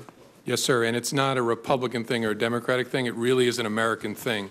They're going to come for whatever party they choose to try and work on behalf of, and they're not devoted to either in my experience. They're just about their own advantage, and they will be back. That's my observation. I don't think Putin is a Republican or a Democrat. He's an opportunist. I think that's a fair statement. With regard to the several of these conversations, In his interview with Lester Holt on NBC, the president said, I had dinner with him. He wanted to have dinner because he wanted to stay on. Is this an accurate statement? No, sir. Did you in any way initiate that dinner? No. He called me at my desk at lunchtime and asked me, was I free for dinner that night? And called himself and said, can you come over for dinner tonight? And I said, yes, sir. He said, will 6 work? I think he said 6 first. And then he said, I was going to invite your whole family, but we'll do that next time. I wanted you to come over. And is that a good time? I said, sir, whatever works for you. And then he said, how about 6:30? And I said, whatever works for you, sir. And then I hung up and had to call my wife and break a date with her. I was supposed to take her out to dinner that night. That's one of the all-time great excuses for breaking a date. Yeah. In retrospect, I love spending time with my wife. I wish I'd been there that night. That's one question I'm not going to follow up, Mr. Comey. But in that same interview, the president said, in one case I called him and in one case he called me. Is that an accurate statement? No. Did you ever call the president? No. I might. The only reason I'm hesitating is I think there was at least one conversation where I was asked to call the White House switchboard to be connected to him, but I never initiated a communication with the president. And in his press conference on May 18th, the president was asked whether he had urged you to shut down the investigation into Michael Flynn. The president responded, quote, no, no. Next question. Is that an accurate statement? I don't believe it is. Thank you. With regard to the question of him being personally under investigation, does that mean that the dossier is not being reviewed or investigated or followed up on in any way? I obviously can't comment either way. I can't talk in an open setting about the investigation as it was when I was the head of the FBI, and obviously it's Director Bob Mueller's responsibility now, so I don't know. So clearly your statements to the president back in these various times when you assured him he wasn't under investigation were as of that moment. Is that correct, is it not? Correct. Now, on the Flynn investigation, is it not true that Mr. Flynn was and is a central figure in this entire investigation of the relationship between the Trump campaign and the Russians?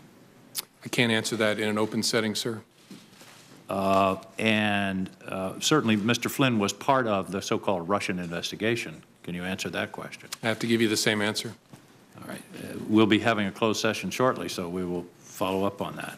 In terms of his comments to you about, I think you were in response to Mr. Risch, Senator Risch, he said, I hope you will hold back on that. But when when a president of the United States in the Oval Office says something like I hope or I suggest or would you, do you take that as a directive? Yes.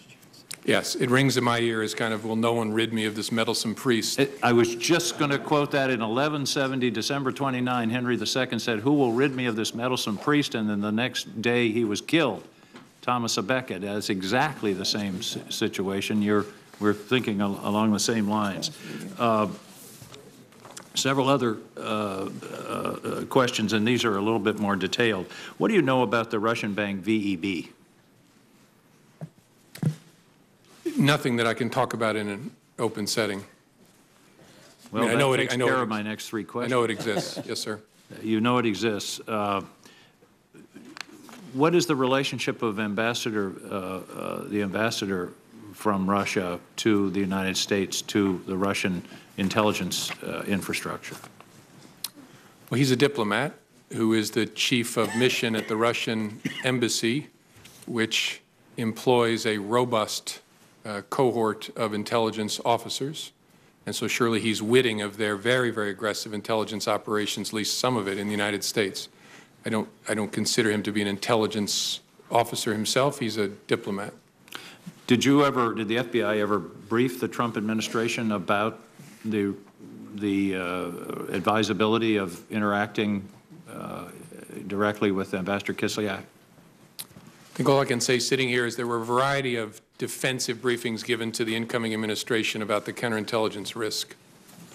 Back to Mr. Flynn, would closing out the Flynn investigation have impeded the overall Russian investigation? No. Well, unlikely, except to the extent, there's always a possibility if you have a criminal case against someone and you bring it and squeeze them, you flip them, and they give you information about something else. But I saw the two as touching each other, but separate. With regard to your memos, isn't it true that in a court case, when you're weighing evidence, contemporaneous memos and contemporaneous statements to third parties are considered probative in terms of the validity of testimony? Yes. Thank you. Thank you, Mr. Chairman. Senator Cotton. Oh, excuse me, Senator Langford. Well, Director Comey, good to see you again. You too. We've had multiple opportunities to be able to visit, as everyone on this dais has, and I appreciate you and your service and what you have done for the nation for a long time, what you've continued to do. I've told you before, in the heat of last year, when we had the opportunity to visit personally, that I pray for you and for your family, because you do carry a tremendous amount of stress, and that is still true today. Thank you. Let me walk through a couple of things with you. Your notes are obviously exceptionally important because they give a very rapid account of what you wrote down and what you perceived happened in those different meetings. Have you had the opportunity to be able to reference those notes when you were preparing the written statement that you put for us today? Yes. Yes. I think nearly all of my written recordings of my conversations, I had a chance to review them before filing my statement. Do you have a copy of any of those notes personally? I don't. I turned them over to Bob Mueller's investigators. The individual that you told about your memos that then was sent on to the New York Times, did they have a copy of those memos, or were they told orally of those memos? Had a copy. I had a copy at the time. Do they still have a copy of those memos? It's a good question.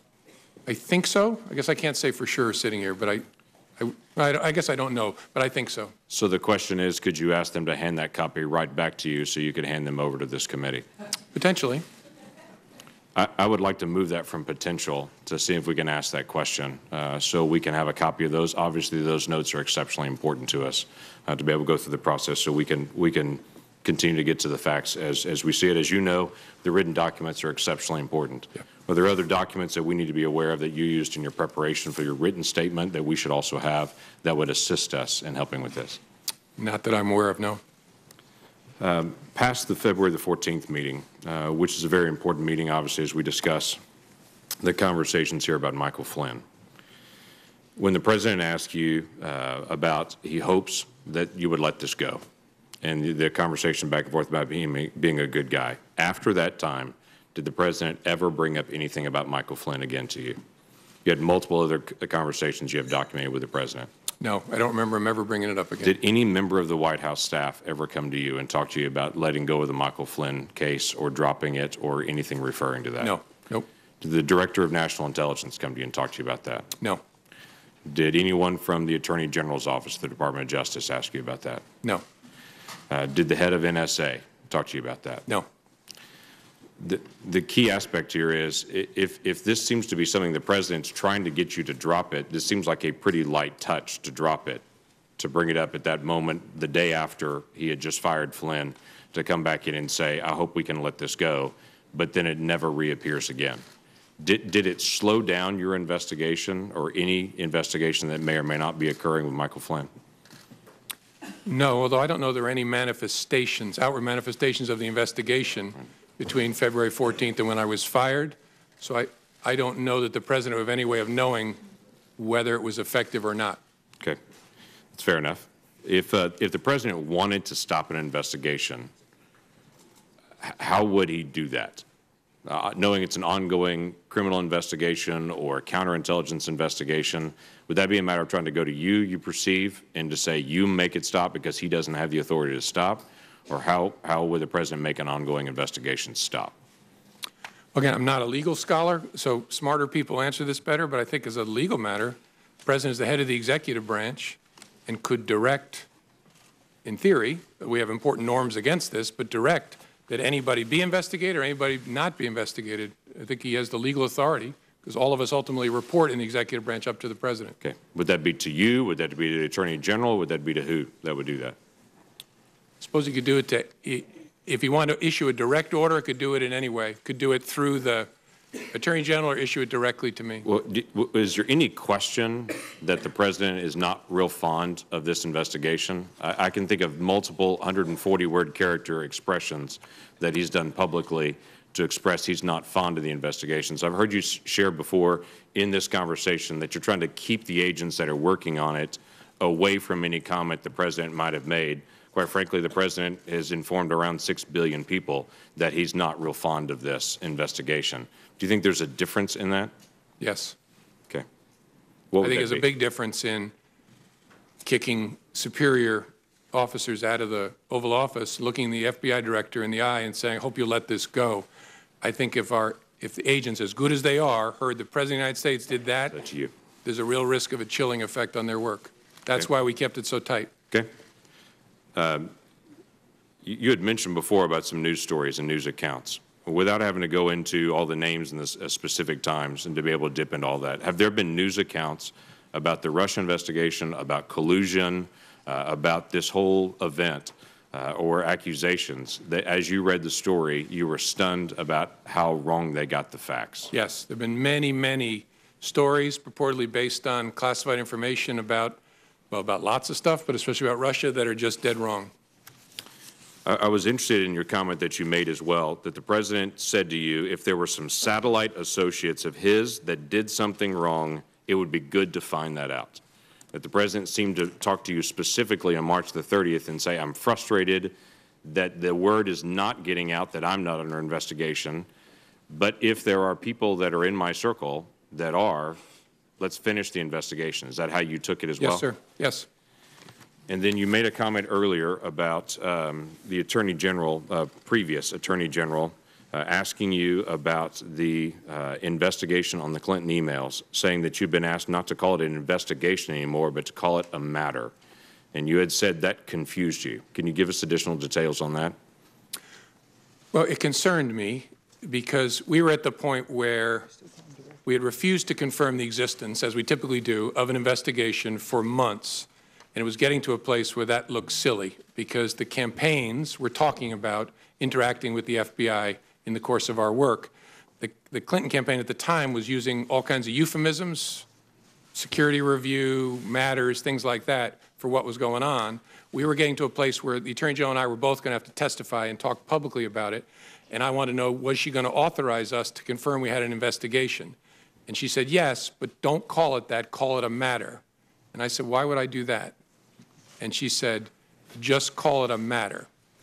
And again, you look back in hindsight, you think, should I have resisted harder? I just said, all right, this isn't a hill worth dying on. And so I just said, okay, the press is going to completely ignore it. And that's what happened. When I said, we have opened a matter, they all reported the FBI has an investigation open. And so that concerned me because that language tracked the way the campaign was talking about the FBI's work, and that's concerning. It gave the impression that the campaign was somehow using the same language as the FBI because you were handed the campaign language and told to be able to use the campaign language. And again, I don't know whether it was intentional or not, but it gave the impression that the Attorney General was looking to align the way we talked about our work with the way a political campaign was describing the same activity, which was inaccurate. We had a criminal investigation open. As I said before, the Federal Bureau of Investigation. We had an investigation open at the time, and so that gave me a queasy feeling. Thank you. Senator Manchin. Thank you, Mr. Chairman. Thank you, Mr. Comey. I appreciate very much you being here. West Virginians are very interested in this hearing that we're having today. I've had over 600 requests for questions to ask you from my fellow West Virginians, and most of them have been asked. And there's quite a few of them that were quite detailed while asking our classified hearing. I want to thank you, first of all, for coming and agreeing to be here, volunteering, but also volunteering to stay into the classified hearing. I don't know if you had a chance to watch our hearing yesterday. I watched part of it, yes, sir. And it was quite troubling. My colleagues here had some very pointed questions they wanted answers to. They weren't classified. They could have answered in this open setting. They refused to do so. So that even makes us much more appreciative of your cooperation. Sir, the seriousness of the Russian aggressions in our past elections and knowing that it'll be ongoing, as Senator King had alluded to, what's your concerns there? I mean, what should the American public understand? People said, well, this is Why are we worried about this? Why make such a big deal out of this Russian investigation? Can you tell me what your thoughts would be? Sir. And then the final thing is on this same topic. Did the president ever show any concern or interest or curiosity about what the Russians were doing? Thank you, Senator. As I said earlier, I don't remember any conversations with the president about the Russia election interference. Did he ever ask you any questions concerning this? Well, there was an initial briefing of our findings, and I think there was conversation there. I don't remember it exactly, where he asked questions about what we had found and what our sources were and what our confidence level was. But after that, I don't remember anything. The reason this is such a big deal is we have this big, messy, wonderful country where we fight with each other all the time, but nobody tells us what to think, what to fight about, what to vote for, except other Americans. And that's wonderful and often painful. But we're talking about a foreign government that, using technical intrusion and lots of other methods, tried to shape the way we think, we vote, we act. That is a big deal. And people need to recognize it. It's not about Republicans or Democrats. They're coming after America, which I hope we all love equally.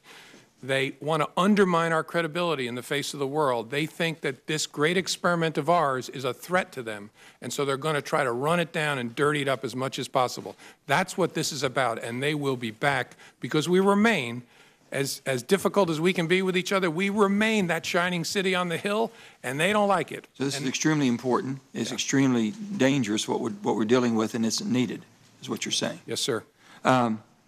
Do you believe there were any tapes or recordings of your conversations with the president?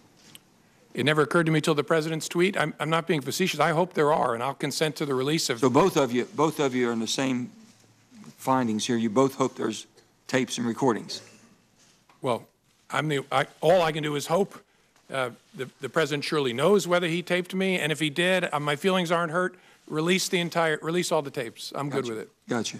Sir, do you believe that Robert Mueller, our new special investigator on Russia, will be thorough and complete without political intervention? And would you be confident on his findings and recommendations? Yes, Bob Mueller is one of the finest people and public servants this country has ever produced. He will do it well. He is a dogged, tough person, and you can have high confidence that when it's done, he's turned over all the rocks. You've been asked a wide variety of questions today, and we're going to be hearing more, I'm sure, in our classified hearing. Something I often ask folks when they come here, what details of this saga should we be focusing on, and what would you recommend us do differently? Or to adjust our perspective on this? I don't know. One of the reasons that I'm pleased to be here is I think this committee has shown the American people, although we have two parties and we disagree about important things, we can work together when it involves the core interests of the country. So I would hope you'll just keep doing what you're doing. It's good in and of itself, but it's also a model, especially for kids, that we are a functioning adult democracy. And you also mentioned you had, I think, six meetings, 3 times in person, 6 on the phone, 9 times in conversation with the president. Did he ever, at that time, allude that you were not performing adequately? Ever indicate that at all? Oh, no. In fact, the contrary, quite often. Yeah, he called me one day. I was about to get on a helicopter. The head of the DEA was waiting in the helicopter for me, and he just called to check in and tell me I was doing an awesome job and wanted to see how I was doing. And I said, I'm doing fine, sir. And then I finished the call and got on the helicopter. Mr. Comey, do you believe you would have been fired if Hillary Clinton had become president? That's a great question. I don't know. Yeah, I don't know. You have any thoughts about it? No, I might have been. I don't know. Look, I've said before that was an extraordinarily difficult and painful time. I think I did what I had to do. I knew it was going to be very bad for me personally, and the consequence of that might have been, if Hillary Clinton was elected, I might have been terminated. I don't know. I really don't. My final question will be, after February 14th meeting in the Oval Office, you mentioned that you asked Attorney General Sessions to ensure that you were never left alone with the president. Did you ever consider why Attorney General Sessions was not asked to stay in the room? Oh, sure. I did, and have. And in that moment, I knew. You ever talked to him about it? No. You never had a discussion with Jeff Sessions on this? No, not at all. On any of your meetings? No. Did he inquire? Did he show any inquiry whatsoever? What was that meeting about? No. Oh, you're right. I did say to him, I'd forgotten this, when I talked to him and said, you have to be between me and the president, and that's incredibly important, and I forget my exact words, I passed along the president's message about the importance of aggressively pursuing leaks of classified information, which is a goal I share. And I passed that along to the Attorney General. I think it was the next morning in a meeting, but I did not tell him about the Flynn part. Do you believe this will rise to the obstruction of justice? I don't know. That's Bob Mueller's job to sort that out. Thank you, sir.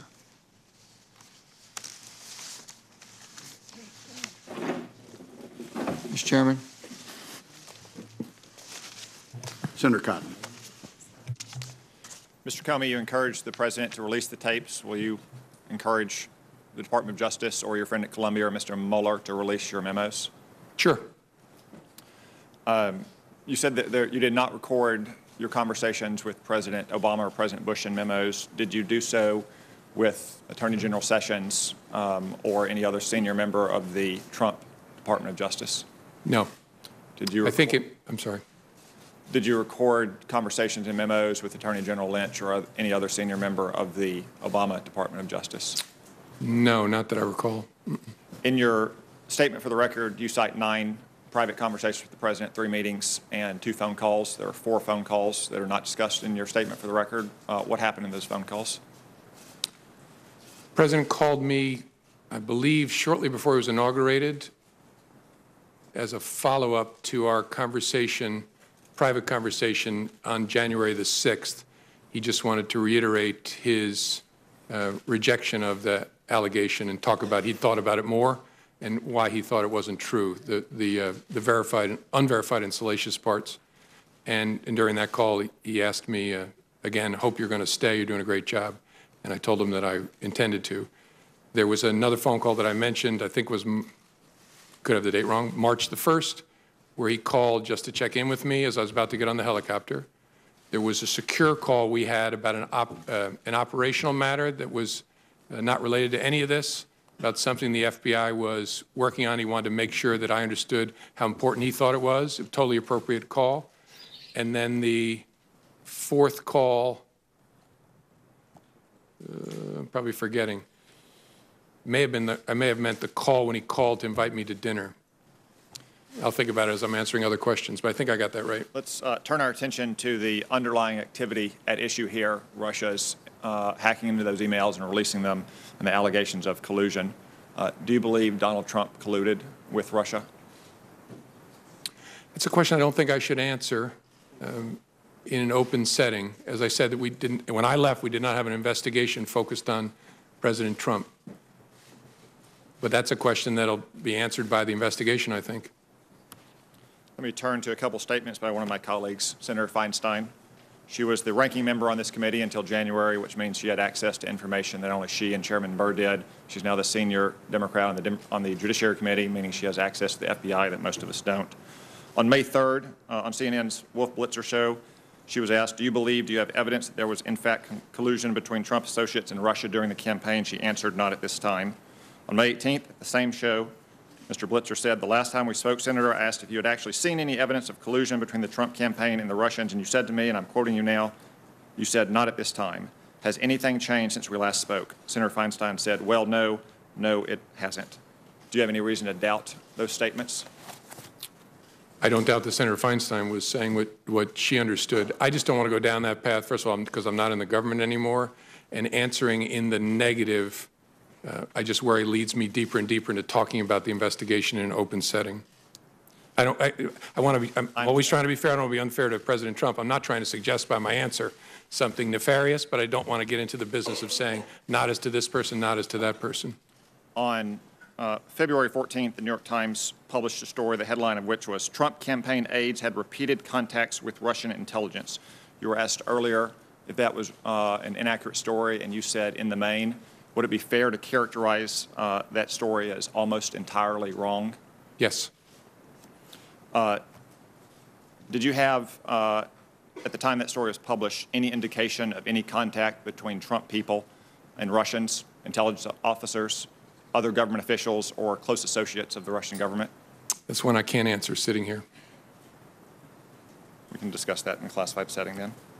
I want to turn attention now to Mr. Flynn and the allegations of his underlying conduct. To be specific, his alleged interactions with the Russian ambassador on the telephone, and then what he said to senior Trump administration officials and Department of Justice officials. I understand there are other issues with Mr. Flynn related to his receipt of foreign monies or disclosure of potential advocacy activity on behalf of foreign governments.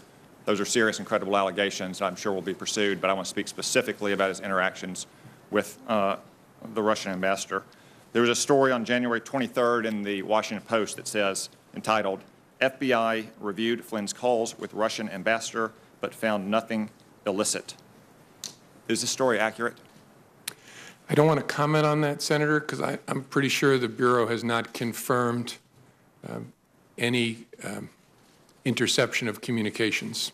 And so I don't want to talk about that in an open setting. Would it be improper for an incoming national security advisor to have a conversation with a foreign ambassador? In my experience, no. But you can't confirm or deny that the conversation happened, and we would need to know the contents of that conversation to know if it was in fact improper. Yeah, I don't think I can talk about that in an open setting. And again, I've been out of government now a month, so I also don't want to talk about things when it's now somebody else's responsibility. But maybe in the classified setting, we can talk more about that. You stated earlier that there wasn't an open investigation of Mr. Flynn in the FBI. Did you or any FBI agent ever sense that Mr. Flynn attempted to deceive you or made false statements to an FBI agent? I don't want to go too far. That was the subject of the criminal inquiry. Did you ever come close to closing the investigation on Mr. Flynn? I don't think I can talk about that in an open setting either. We can discuss these more in the closed setting then. Mr. Comey, in 2004, you were a part of a well-publicized event about an intelligence program that had been recertified several times, and you were acting Attorney General when Attorney General John Ashcroft was incapacitated due to illness. There was a dramatic showdown at the hospital here. The next day, you said that you wrote a letter of resignation and signed it before you went to meet with President Bush to explain why you refused to certify it.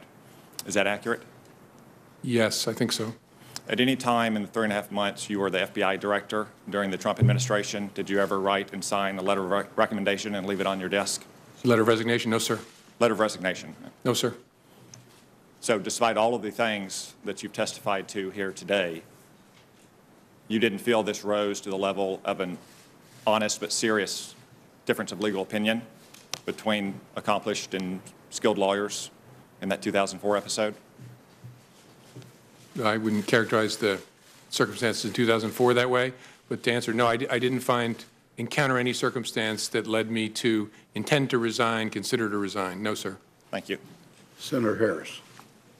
Director Comey, I want to thank you. You are now a private citizen, and you are enduring a Senate Intelligence Committee hearing, and each of us gets 7 minutes instead of 5, as yesterday, to ask you questions. So thank you. Now, for wanting I'm to between speak truth. opportunities now, so. Well, you are. I'm sure you'll have future opportunities. You know, you and I are both former prosecutors. I'm not going to require you to answer. I just want to make a statement that in my experience of prosecuting cases, when a robber held a gun to somebody's head and said, "I hope you will give me your wallet," the word hope was not the most operative word at that moment. But you don't have to respond to that point. I have a series of questions to ask you, and they're going to start with, are you aware of any meetings between the Trump administration officials and Russian officials during the campaign that have not been acknowledged by those officials in the White House? That's not even if I remember clearly, that's not a question I can answer in an open setting. Are you aware of any efforts by Trump campaign officials or associates of the campaign to hide their communications with Russian officials through encrypted communications or other means? I have to give you the same answer, Senator. Sure. In the course of the FBI's investigation, did you ever come across anything that suggested that communications records, documents, or other evidence had been destroyed? I think I got to give you the same answer because it would touch on investigative matters. And are you aware of any efforts or potential efforts to conceal communications between campaign officials and Russian officials? I think I have to give you the same answer, Senator. Thank you. As a former Attorney General, I have a series of questions about your connection with the Attorney General during the course of your tenure as Director. What is your understanding of the parameters of General Sessions' recusal from the Russia investigation? I think it's described in a written release or statement from DOJ, which I don't remember sitting here, but the gist was he would be recused from all matters relating to Russia and the campaign or activities of Russia and the 2016 election, I think, something like that. So is your knowledge of the extent of his recusal based on the public statements he's made? Or Correct. Okay. So was there any kind of memorandum issued from the Attorney General or the Department of Justice to the FBI outlining the parameters of his recusal? Not that I'm aware of. And do you know if he reviewed any FBI or DOJ documents pertaining to the investigation before he was recused? I don't know. And after he was recused? I'm assuming it's the same answer. Same answer. And aside from any notice or memorandum that was not sent or was, what mechanism or processes were in place to ensure that the Attorney General would not have any connection with the investigation, to your knowledge? I don't know for sure. I know that he had consulted with career ethics officials that know how to run a recusal at DOJ, but I don't know what mechanism they set up. And the Attorney General recused himself from the investigation, but do you believe it was appropriate for him to be involved in the firing of the chief investigator of that case, of that Russia interference? That's something I can't answer sitting here. It's a reasonable question, but that would depend on a lot of things I don't know, like what did he know, what was he told, did he realize that the president was doing it because of the Russia investigation, things like that. I just don't know the answer. You've mentioned in your written testimony in here that the president essentially asked you for a loyalty pledge. Are you aware of him making the same request of any other members of the cabinet? I am not. Do you know one way or another what he... I don't know one way or another. I've never heard anything about it. And you mentioned that you had the conversation where he hoped that you would let the Flynn matter go on February 14th or thereabouts. It's my understanding that Mr. Sessions was recused from any involvement in the investigation about a full 2 weeks later. To your knowledge, was the Attorney General, did he have access to information about the investigation in those interim 2 weeks? In theory, sure, because he's the Attorney General. I don't know whether he had any contact with any materials related to that. To your knowledge, was there any directive that he should not have any contact with any information about the Russian investigation between the February 14th date and the day he was ultimately recused or recused himself on March 2nd? Not to my knowledge. I don't know one way or another. And did you speak to the Attorney General about the Russia investigation before his recusal? I don't think so, no. Do you know if anyone in the department, in the FBI, forwarded any documents or information or memos of any sort to the attention of the Attorney General before his recusal? I don't know of any or remember any sitting here. It's possible, but I don't remember any. Do you know if the Attorney General was involved, in fact involved, in any aspect of the Russia investigation after his recusal on the 2nd of March? I don't. I would assume not, but I don't. Well, let me say it this way. I don't know of any information that would lead me to believe he did something to touch the Russia investigation after the recusal. In your written testimony, you indicate that after you were left alone with the President, you mentioned that it was inappropriate and should never happen again to the Attorney General. And apparently he did not reply, and you write that he did not reply. What did he do, if anything? Did he just look at you? Was there a pause for a moment? What happened? I don't remember real clearly. I have a recollection of him just kind of looking at me, and there's a danger here I'm projecting onto him, so this may be a faulty memory, but I kind of got, his body language gave me the sense like, what am I going to do? Did he shrug? I don't remember clearly. I think the reason I have that impression is I have some recollection of almost imperceptible, like, what am I going to do? But I don't have a clear recollection of that. He didn't say anything. And on that same February 14th meeting, you said you understood the President to be requesting that you drop the investigation. After that meeting, however, you received 2 calls from the President, March 30th and April 11th, where the President talked about a cloud over his presidency. Has anything you've learned in the months since your February 14th meeting changed your understanding of the President's request? I guess it would be what he has said in public documents or public interviews? Correct. Okay. And is there anything about this investigation that you believe is in any way biased or is not being informed by a process of seeking the truth? No. The appointment of a special counsel should offer great, especially given who that person is, great comfort to Americans, no matter what your political affiliation is, that this will be done independently, competently, and honestly. And do you believe that he should have full authority, Mr. Mueller, to be able to pursue that investigation? Yes, and knowing him well over the years, if there's something that he thinks he needs, he will speak up about it. Do you believe he should have full independence?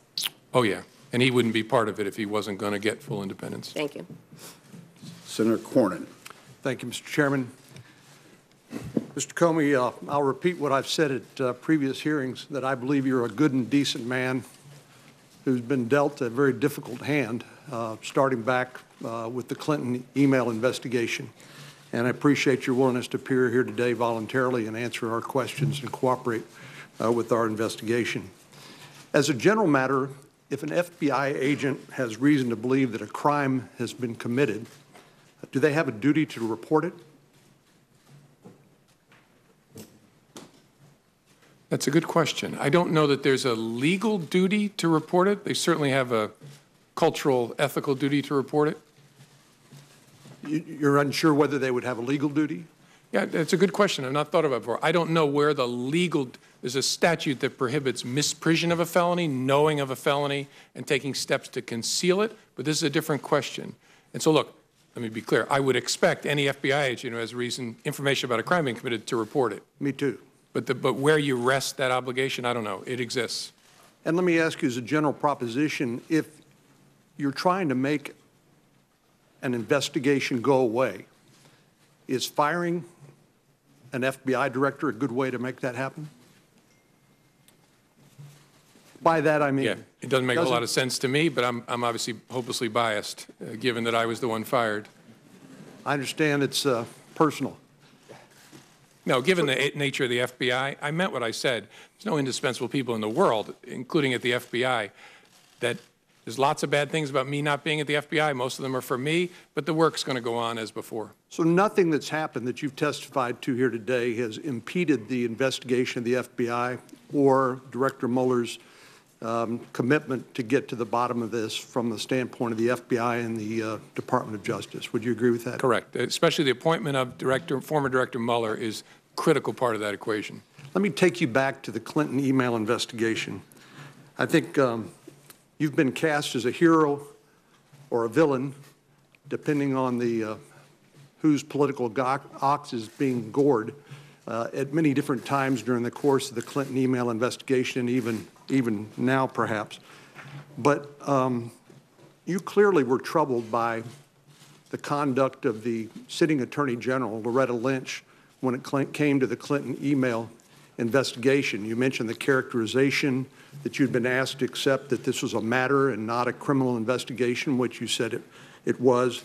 There was the matter of President Clinton's meeting on the tarmac with the sitting Attorney General at a time when his wife was subject to a criminal investigation, and you suggested that perhaps there are other matters that you may be able to share with us later on in a classified setting.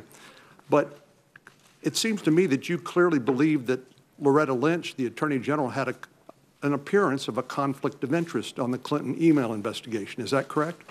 I think that's fair. I didn't believe she could credibly decline that investigation, at least not without grievous damage to the Department of Justice and to the FBI. And under Department of Justice and FBI norms, wouldn't it have been appropriate for the Attorney General, or if she had recused herself, which she did not do, for the Deputy Attorney General to appoint a special counsel? That's essentially what's happened now with Director Mueller. Would that have been an appropriate step in the Clinton email investigation, in your opinion? Certainly a possible step, yes, sir. And were you aware that Ms. Lynch had been requested numerous times to appoint a special counsel and had refused? Yes, I think Congress had, members of Congress had repeatedly asked, yes, sir. Yours truly did on multiple occasions. And that heightened your concerns about the appearance of a conflict of interest with the Department of Justice, which caused you to make what you have described as an incredibly painful decision to basically take the matter up yourself, and led to that July press conference.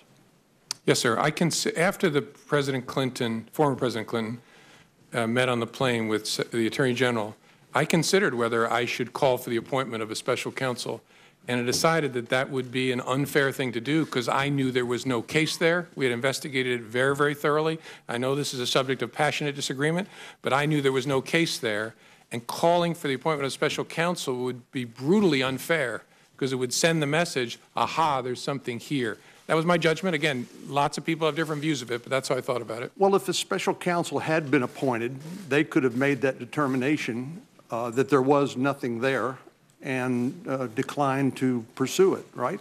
Sure, but it would have been many months later or a year later. Let me just ask you to, given the experience of the Clinton email investigation and what happened there, do you think it's unreasonable for anyone,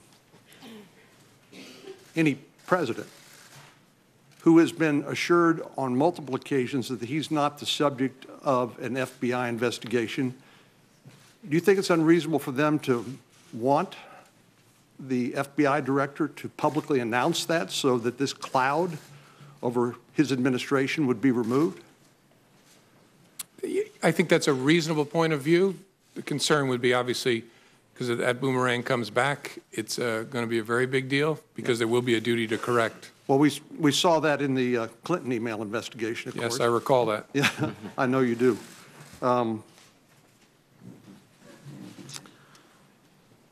So let me ask you finally in the minute that we have left, there was this conversation back and forth about loyalty, and I think we all appreciate the fact that an FBI director is a unique public official in the sense that he's a political appointee in one sense, but he has a duty of independence to pursue the law pursuant to the constitutional laws of the United States. And so when the president asked you about loyalty, you got in this back and forth about, well, I'll pledge you my honesty. And then it looks like, from what I've read, you agreed upon honest loyalty or something like that. Is that the characterization? Yes. Thank you very much. Thank you, sir. Senator Reid. Thank you, Mr. Chairman. Thank you, Director Comey.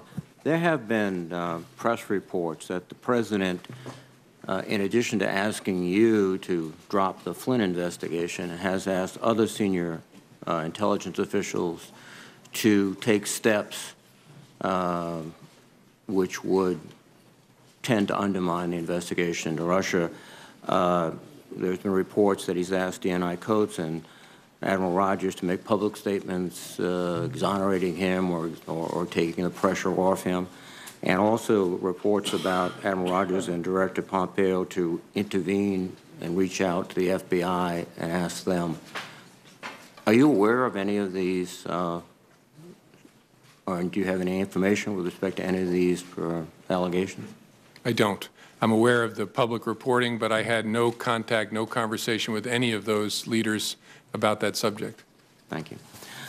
You have testified that you interpret the discussion with the President about Flynn as a direction to stop the investigation. Is that correct? Yes. You've testified that the President asked you to lift the cloud by essentially making public statements exonerating him and perhaps others. You refused, correct?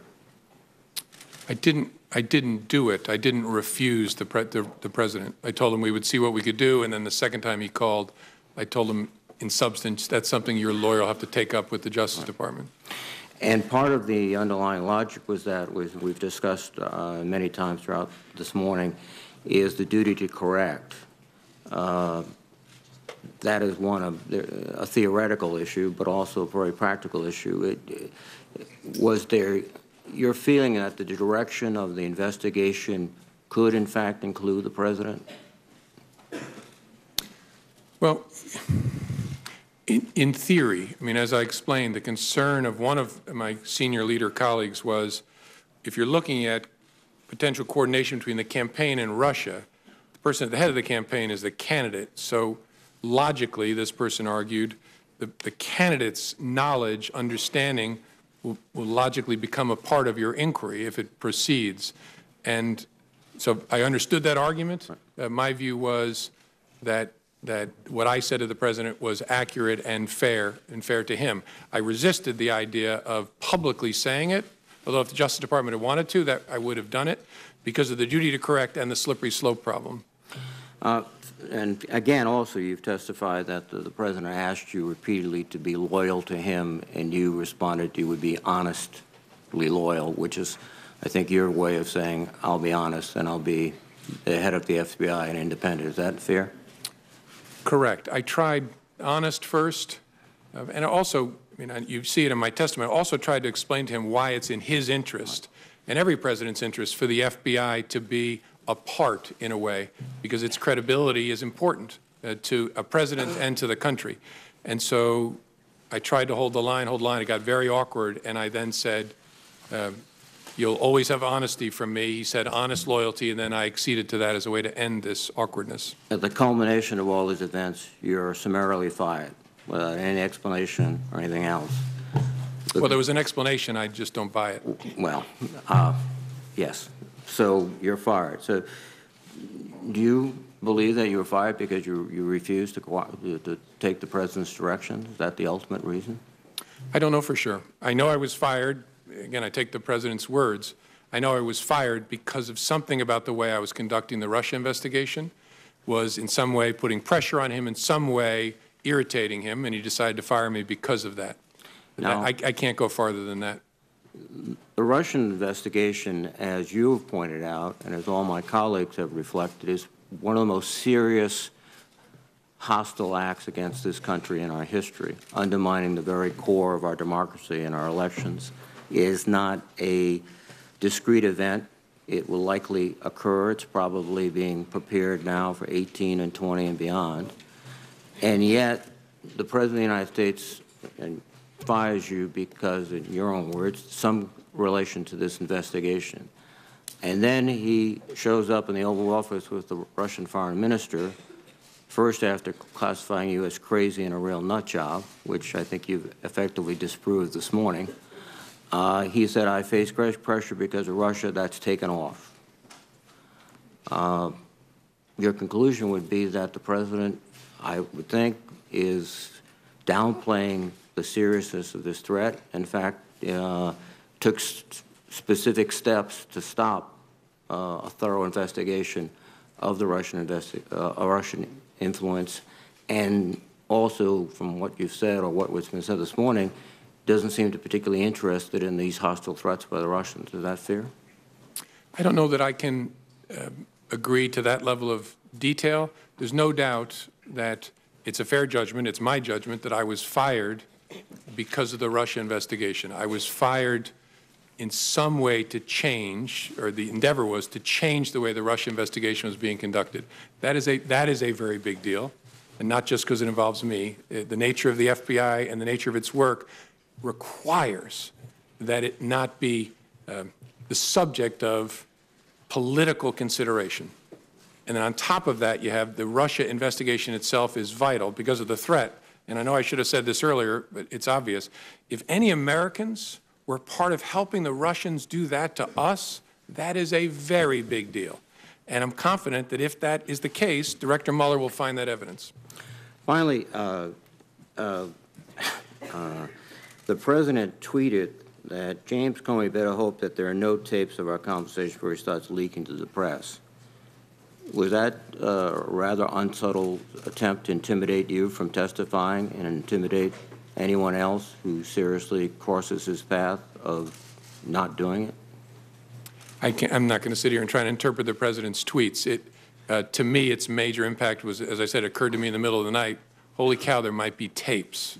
And if there are tapes, it's not just my word against his on the direction to get rid of the Flynn investigation. Thank you very much. Senator McCain. In the case of Hillary Clinton, you made the statement that there wasn't sufficient evidence to bring a suit against her, although it had been very careless in their behavior. But you did reach a conclusion in that case that it was not necessary to further pursue her.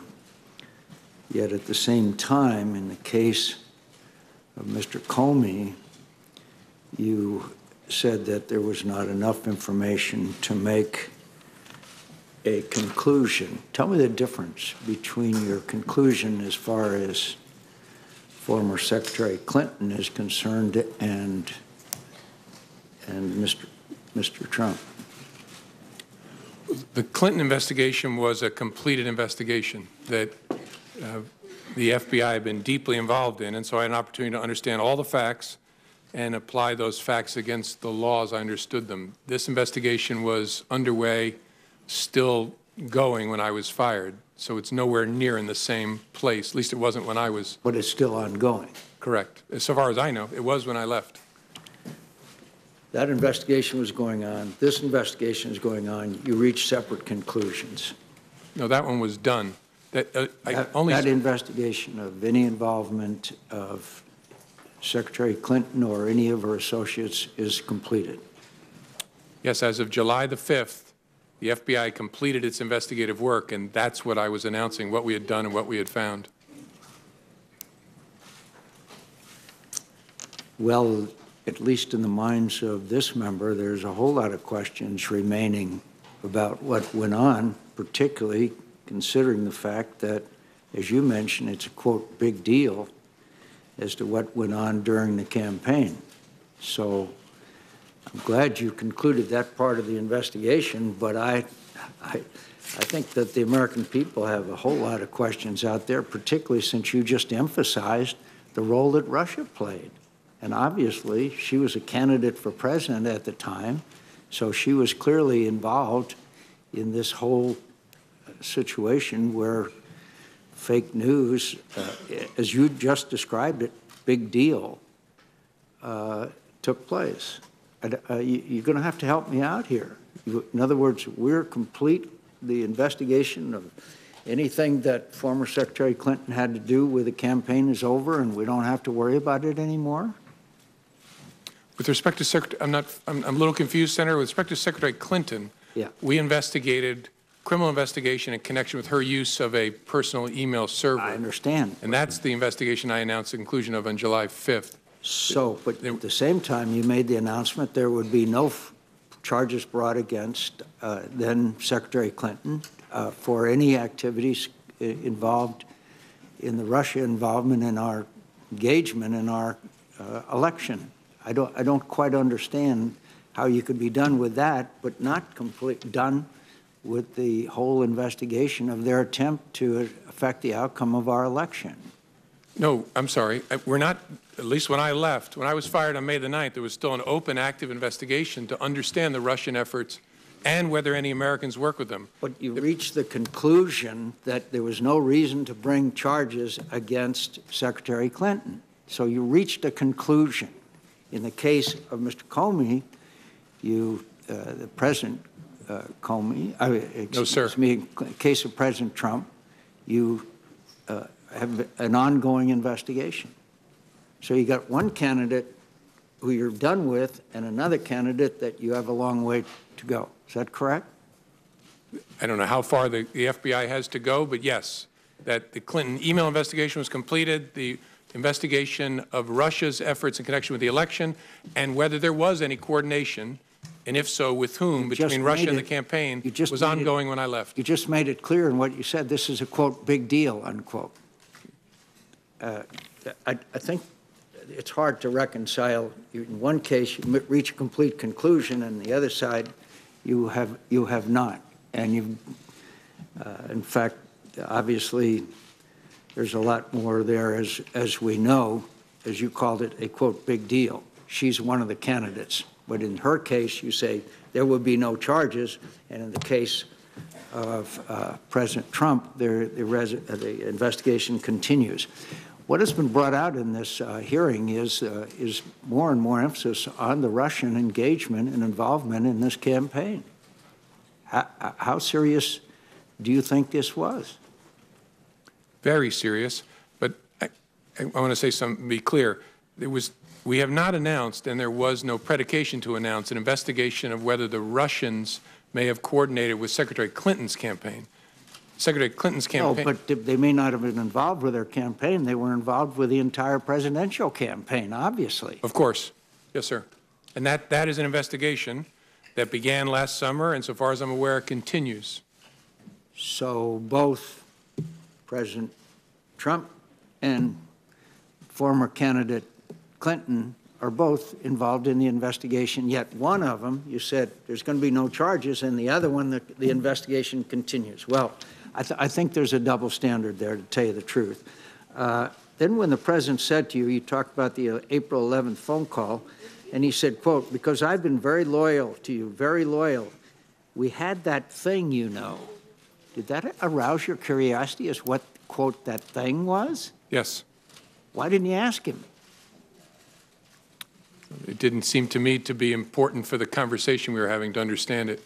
I took it to be an effort to communicate to me that there is a relationship between us where I've been good to you, you should be good to me.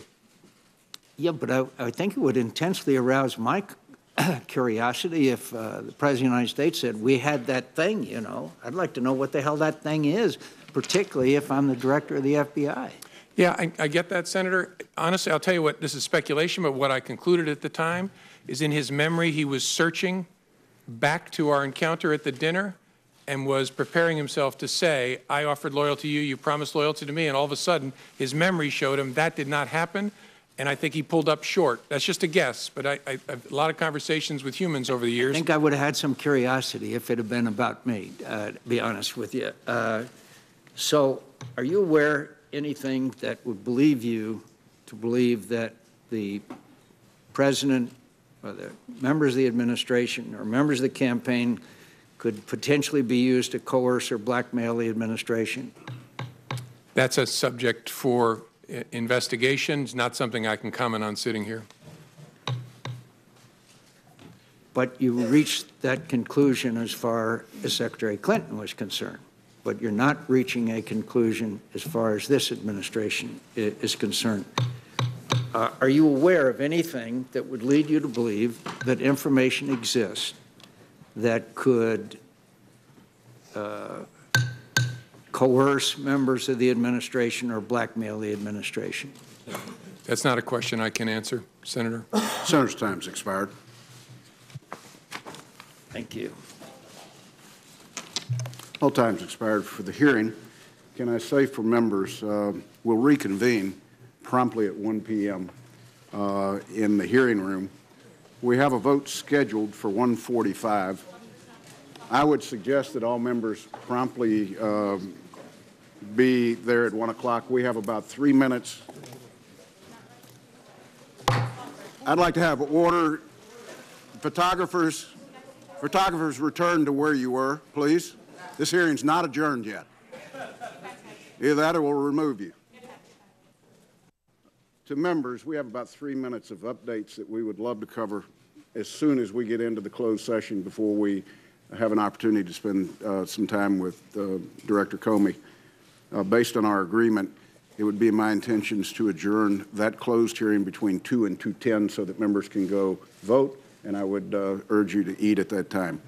Jim, several of us on this committee have had the opportunity to work with you since you walked in the door.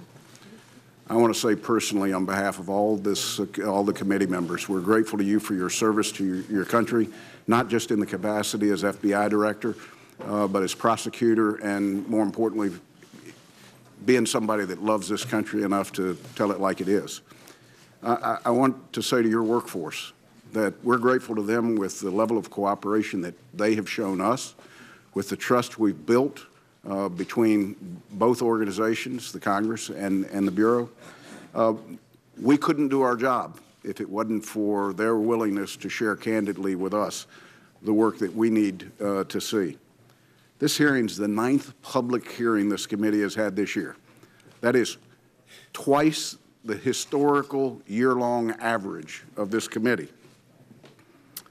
I think the Vice Chairman and my biggest challenge when this investigation has concluded is to return our hearings to the secrecy of a closed hearing, to encourage our members not to freely talk about intelligence matters publicly, and to respect the fact that we have a huge job, and that's to represent the entire body of the United States Senate and the American people, to make sure that we work with the intelligence community to provide you the tools to keep America safe, and that you do it within the legal limit or those limits that are set by the executive branch.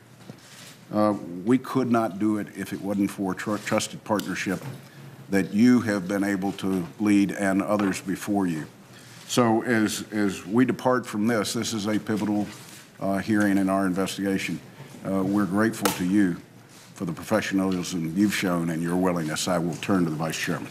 I simply want to echo, again, the thanks for your appearance.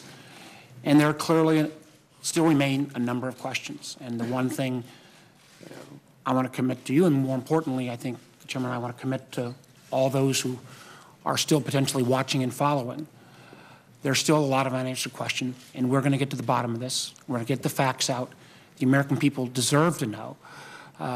There's the questions around implications of Trump officials and the Russians, but there's also the macro issue of what the Russians did and continue to do. And I think it is very important that all Americans realize that threat is real. It is continuous. It is not just towards our nation. It is all towards all Western democracies, and we have to come to a solution set. Thank you, Mr. Chairman. Director Comey, thank you once again on behalf of the committee. This hearing is adjourned.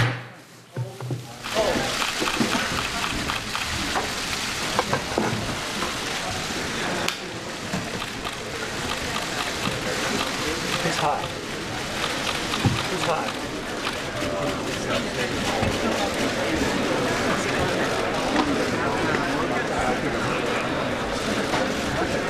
I'm going to try and go to my son's surgery.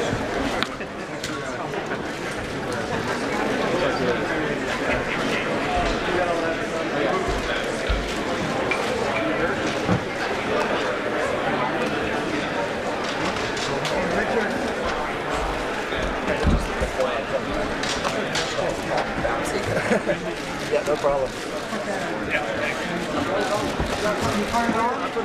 All right. And down.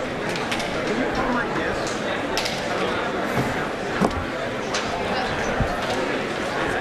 Oh, look at that.